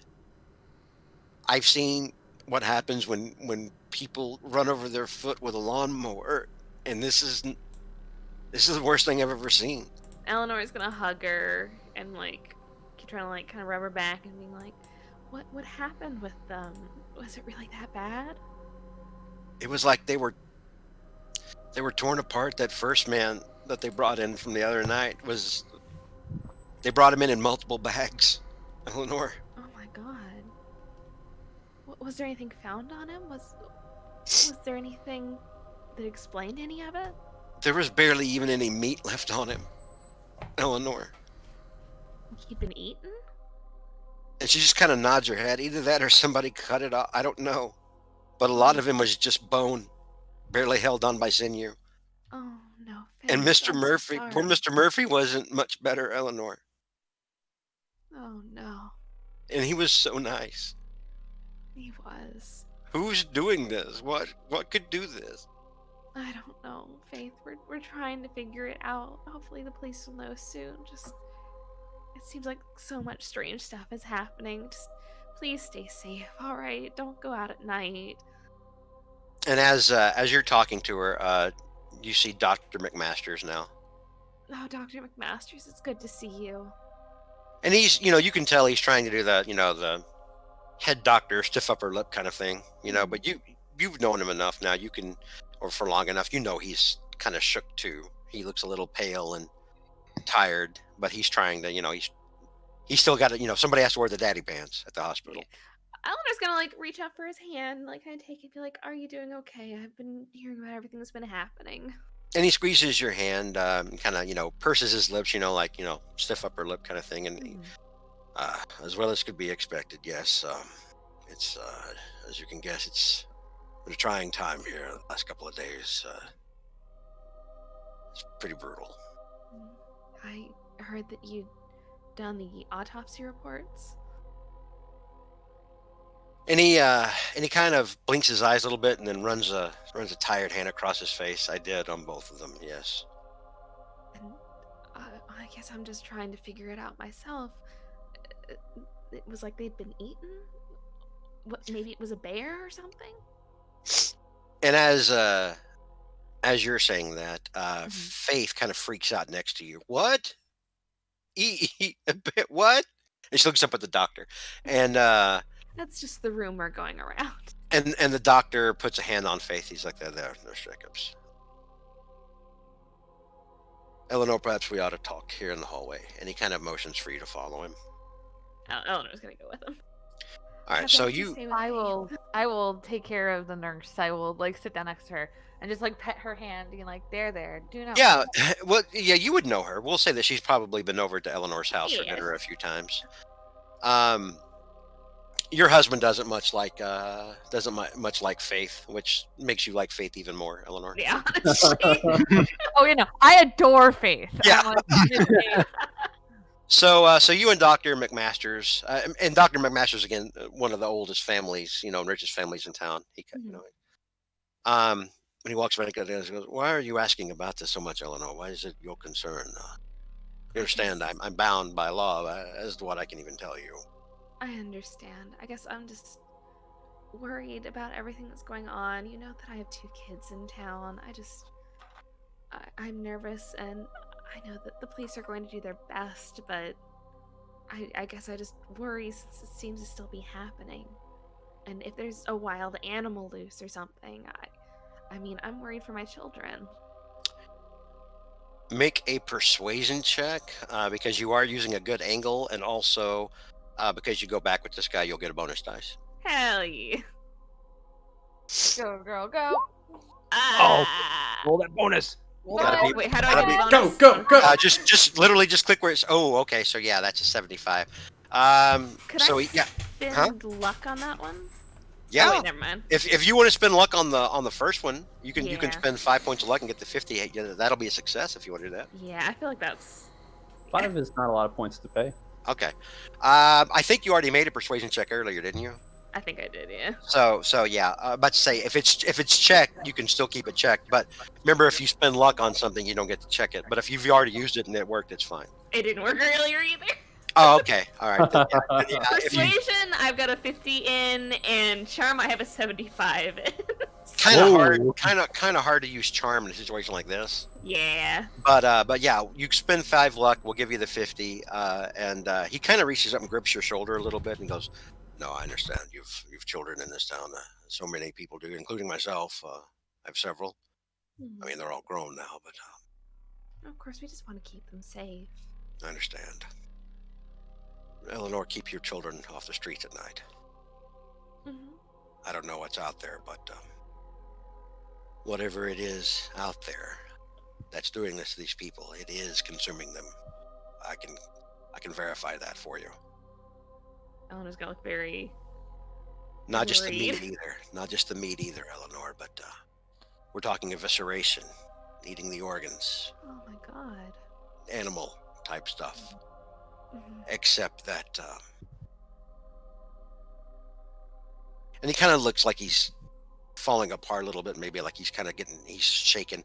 You notice his hand starts trembling a little bit. Eleanor's gonna take his shoulder. It's alright. The bite radius, Eleanor.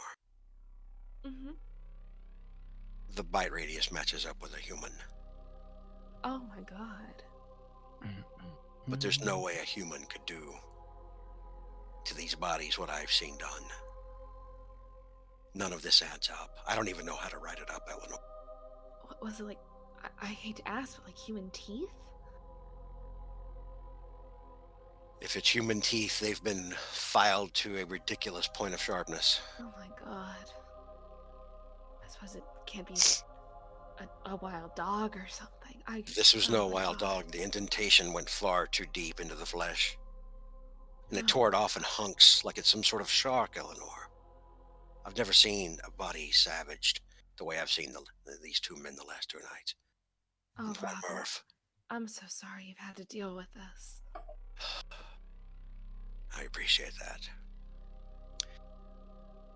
I'll be sure to keep a close eye on my children, and Don't let anyone you love on the streets at night. Eleanor, I'll put it course. that way. And please Oh, don't let this get out around town. The no police one are will. doing If the police they are doing won't everything they warn can. Men are on it. me. As he slips on some casual sexism of the 1960s. Men are involved. It's all right. The men have it. It's okay. It's The all male. right, dude. It's okay. The women can go back inside. The men will handle it. It's alright, the penis havers will figure it out. To put it bluntly, yeah. The penis havers. Only the white ones, though. Yes. Yeah. Mhm. So I think this is a good place to stop. Next week we'll pick up with Jay and Father Dan Yep. as they went to Murph's Burgers. We'll start with that next week. Okay. Well, I'm getting creeped out, honestly. I was about to say, I love the vibe we have. It's like there's not been any action, there's not been any combat, but it's still like the slowly rising tension is there. Oh yeah. I love it. Oh my god. All Cthulhu is a slow burn, dude. The investigation. We You're had. supposed to- Can I just say we had some great roleplay this session. Oh, definitely. Yeah, we did. Yeah. I mean, The I'm game surprised I itself have- is mostly It's weird. Combat makes up a very small part of this game, Of this game. Yeah. but the rules for combat are take up good God, a third of the book. Well, we were doing so much planning for combat, and we've not really had any. We have Well, guns. Well, the thing is, when it comes time for it, you'll be glad you did. Yeah. Well, yeah. Well, I mean, the other thing is too is the fact I'm surprised we got this much information out of this whole thing. Like, oh, we got this whole folklore about what's going on, back in the Some sick investigation rolls, yeah, at the library. I feel Well, like this- George also might be putting this on easy mode for us. This is our first one.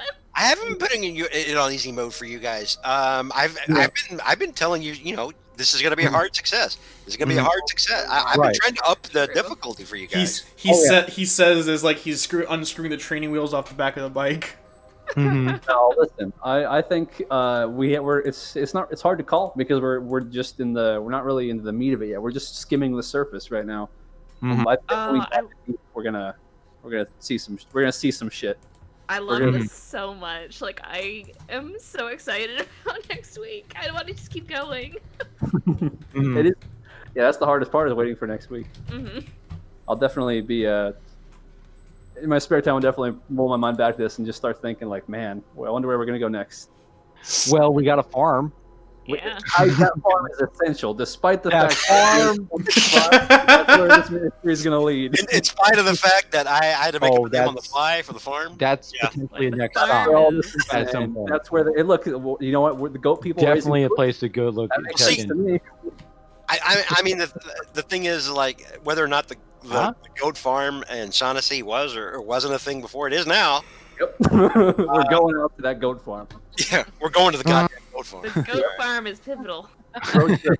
So, And as we're looking at the main map, Mhm. Benny was telling you that to get to the goat farm, it's out west, right? yeah, Yeah. he's talking about you would drive through this way out of town towards the west. Oh wow. Okay. Yeah, because that's also coincidentally enough because he's talking about now. Side, you On know, the south side. maybe goats can't cross rivers. I've never seen one cross a river, so. well, the other thing is too is because it's all in that woods area and everything. Because I mean, I imagine a lot of the town It's all adding up.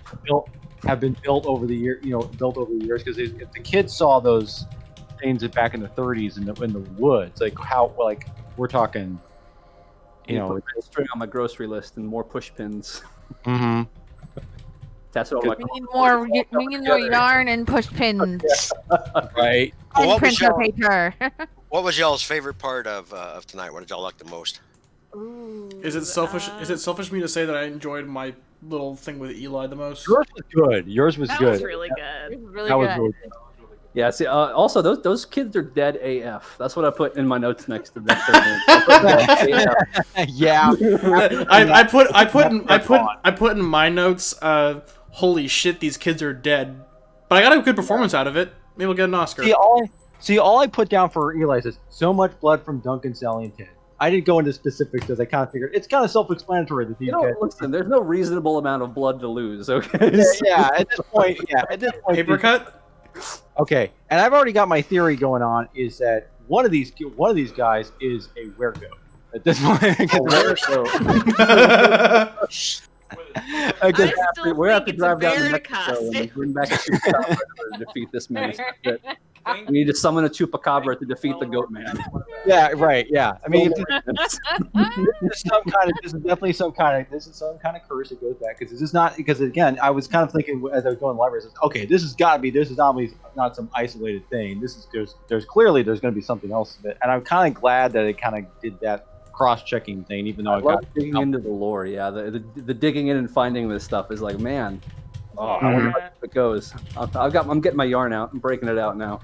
I My love wolves are finding decorated. out more Is it red? of the lore, and I love the conversation at the end. Like, I know it's selfish of me, but I liked that a lot. You can like the parts you're in. It's fine. Well, I mean, does it help make it real when you see because your characters have been, everyone except for Catherine has been in this town for like a long time. You know these people, and you're seeing these people react this way. right. Yeah. Crazy.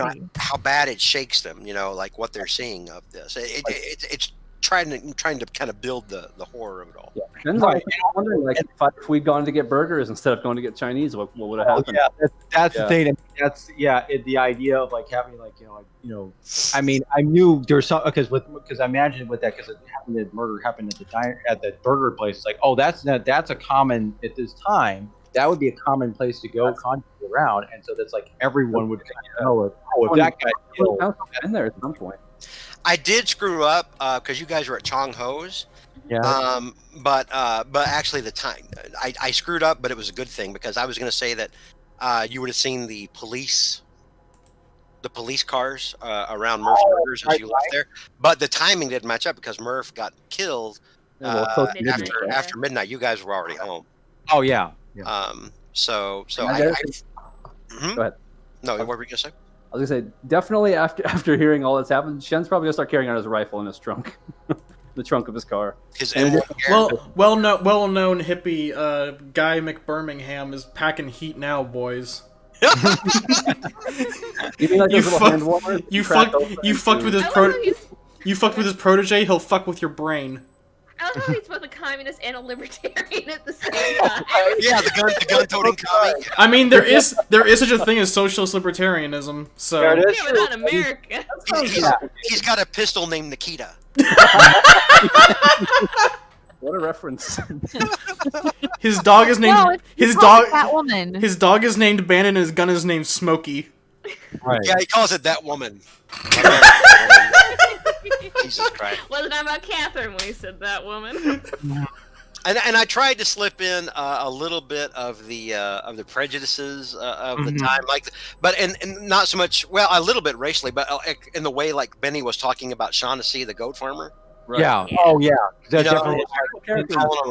Degenerate, poor white trash. Like you would get the hint, Shen, that he probably, around town, like when people talk about people on the outskirts of town this way, you're probably thinking they're inbred, all kinds of things. That's also very fitting with Lovecraft stories. Yes, very much. Oh, yeah. He very much was like, if you're not my kind of white person, I don't like you. It's like when they decided like all Europeans were now white people, even though like there's historical prejudice against like Italians, Irish, Irish, German. There's like the wasps, like the Anglo-Saxons. American thing, yeah. Oh, very much so, yeah. And the casual sexism, with the doctor. Like, Get back in the house, woman. It's okay. Oh, yeah. Men are working on it. Especially having Jerry Lewis as Yeah. How did you like Eleanor's husband? I wanted to watch. I want to murder I love him. I hate him so much. He's going to be a victim at some point, I guarantee. His casual doesn't get him. Eleanor will. His casual sexism is a choice for death. Literally, if Eleanor just asks, "Hey, could you take care of my husband?" Well, she doesn't. She'd be done. If only she knew. Eleanor's gonna say Eleanor would take trash, and you're like, okay. Listen, everyone saw the goat man shoot him twice in the back of the head. It was crazy. Eleanor's just gonna come to Catherine one night and be like, "Can you help me hide a body?" Sing it to the tune of "Do you want to build a snowman? Do you want to hide a body?" So Sure. here's the thing. So the other one. So the first body was over what here? Yeah. Yeah, I think on the little to the west. And but then, yeah. then the other one was down here. Okay. Yeah. Yeah. Well, the other So- one, yeah, the first body, actually, I think we said was like right around. I think we said right around here. Yeah. Okay, Somewhere in like Yeah. this general area where the red light district is. Okay. Because I don't want to It was start drawing because lines. it was described as like where the south side was meeting the red light district. Because I don't want to start drawing. I don't want to start drawing lines just yet about like. So it's yeah. It's, I can see Mike with like his little corkboard of conspiracy theory lines. Oh yeah, because yeah. Mm-hmm. It was here. It was here because this is where the crime scene was because they went west towards Angela's house. I can't Okay. sing. Huh? What colors do I have different colors of yarn on my conspiracy theory board.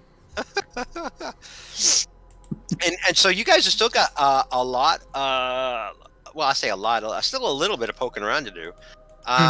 You know, because you've asked around about Mary Alice, but nobody's like tried to find her or anything like that, or you know, like try to dig further Well, into my that. my plan is for when Eli wakes up and he's a bit, you know, not as broken, to ask him like where he last saw Mary Alice. I thought when you said you were going to take him somewhere, you were going to take him to Jay, because I'm like, you know, he's a private investigator. He probably is used to dealing with people who are a little rattled. Or Eleanor, since she's a No, doctor. but he's gonna fucking die. That's, I mean, yeah, you made. I think in the right order you made those decisions, but still. No, taking him to the Also- infirmary was convenient. What, Eleanor? Would Eleanor know? Oh, shit. Who, oh God, I forgot his name again.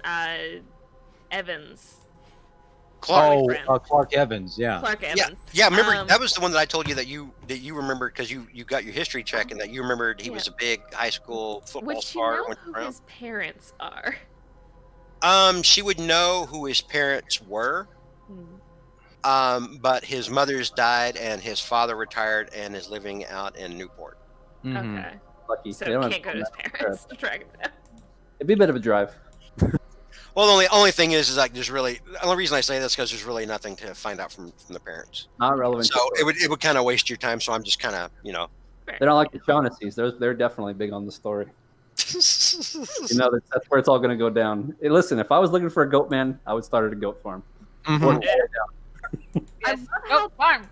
I love how the tension's kind of like easing up, you know? It's Mhm. like not like one Yeah. in a second. I gotta say, It's- it is killing me, the build up. Like the first half, I have not been sitting down since the first half of this. Definitely, I'm pacing Right. like, the whole back half of this session. I can't We- wait to see like half a silhouette of a goat person and have my character start running. All right. Yeah. At this point, yeah. Any sign of if there's a goat guy anywhere in the vicinity, it's like. But We're then moving again, to another state. but then again, it's like, well, then again, that's the thing, because at this point, Father Dan's still thinking it's got to be a guy in a goat costume who's still obsessed with occultish stuff. He's not ready to make that leap just yet. Let's take a poll. Whose characters are skeptical and whose characters are buying in?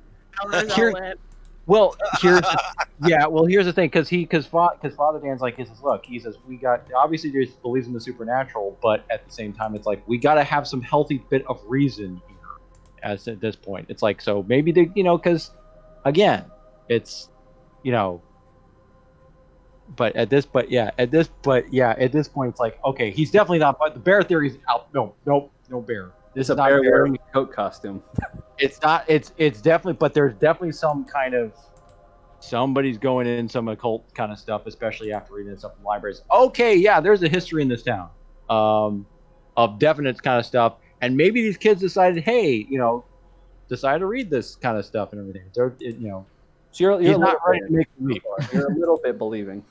What? You're a little bit believing. A little bit. Well, yeah. I mean, he believes in this. Yeah, but he's a little bit believing in stuff. He's kind of, but at the same time, it's like, I guess well, believing in stuff that isn't really within reason is kind of par for the course for a priest. well, yeah, no, yeah. Because the thing is, because basically the idea is that okay, there's definitely some. It's got to be both faith. It's faith and reason there. It's not supposed to be like, oh, it's all like, oh, because they're very, because they're trained by nature to be somewhat. I mean, yeah, they believe obviously miracles and supernatural stuff, but at the same time, it's like you kind of have to be sure about this. You can't just be going, all in, So he's a reasonable, a healthy skepticism, but open to ideas. Oh yeah, I mean, because there has been situations in the past where that where things been contributed to like maybe miraculous events, but turned out to be fake. That's why they kind of have to like, we got to kind of if there are any kind of, you have to kind of make sure to authenticate this stuff rather than just going, because sometimes that can be dangerous as well too. Like if anyone just like tries to say like, like if they saw like the Virgin Mary or something like this, well, are you sure? Because this could be something else. Because this could be mass delusion or something like that. So you got to be version of Guadalupe. We've got to be specific about these things. Yeah, exactly. Yep, absolutely. Yep. How did you guys like the interaction with Serena? Serena is meant to be like a long-term NPC kind of staple of town. Oh my god, my queen. I was kind of intrigued. I'm a little intrigued about the fact that there's apparently a ghost haunting her place, like wandering around. Oh, that was a good moment too. I'd almost forgotten about that. Yeah. Like, I wrote that down in my notes. No, it wasn't a full-blown face-to-face, in your personal space encounter with a ghost. That's why you didn't have to make a sanity check. It was like a blinking sort of yourself out. Right. Yeah. And also her slogan that I wrote down is this: "Don't be mean to cats." That's her quote of the day. I'll be honest. Throughout the course of the war, bombing villages in Vietnam, Shen's probably killed a cat. Oh yeah, there's been some cats that died. He made sure that Agent Orange got its way to a Garfield eventually. Well, I mean, there's it depends. Like it may count like if you accidentally struck the cat with your car, but then tried to help the cat afterward. Mm-hmm. Something like that. You never know how this stuff works. So I guess we'll find out according to how good or bad your luck roll is. We're gonna be on like the cat court, cat judges, and cat jury, like trying to make our case. Might have firebombed that village, but it was war. These things happen. Serena is actually a cat. There's literally one healing spell in this game, and it depends on whether or not you've been addicted to cats. You know what? There's a cat wizard, and the human is her familiar. I'm here for it. That's my stake. That's my theory. We'll reverse it. But I gotta say, I'm loving this. I'm ready for more. Has it been increasing the tension? Like the first night, there's a murder that kicks it off. Oops, there's another murder. Second night, Now the third night, the third night's kind of like this. It's like, Now it's making you think, oh God, what's going to happen next? Honestly, the screws are slowly turning, and I'm feeling it. I love it. I am so worried for Eli, like in his little drug coma in the hospital. Like, that guy. That guy is gonna be, if the Goat Man doesn't come for him next, whatever. It was there. He saw the blood. It's sexist Dr. Man is gonna be next. It could be. No. There's a couple people that I think could be, because there's people who have seen the Goat Man already. Because but it doesn't seem to be targeting people who saw the Goat Man already, or else Eli would have probably been gone already. We don't know what he saw though. We haven't seen what we just saw. He saw blood. He saw blood. But it sounds like there was some kind of. I mean, again, out of character. It sounds like there was some kind of a ritual that was performed. Like, hey, just for fun and kicks, and it went bad. Well, Eli said that's what he thought it was going to be. Yeah. At the same time, you can definitely tell that Eli has failed several sanity checks. Oh, sure. Oh, yeah. Yeah, very much so. Yeah. He and Father Colin both. Mm-hmm. It's a dump stat, honestly. You don't really need that. Yeah. I mean, because here's the thing, because so far everything's on the south side area, but then if it gets into the north, that's where. I feel that's when they're really going to kick it off. That's when it's really going to go full panic. Because this is the town's like let the Southies let the Southies handle it. We folks up here in the oaks and everything. Guard out here. That's when the ladies' association gets involved. Right. Whoa! Listen, that wasn't me. The Goat Man gets worried when that's kind of stuff. It's like, listen, I may have killed people, but I did it in the right part of town. So. Right. So the actually gives me an idea to kind of make this even more fucked up and drag it out another session. Oh boy! I'm in. Okay, all right. I'll play this forever.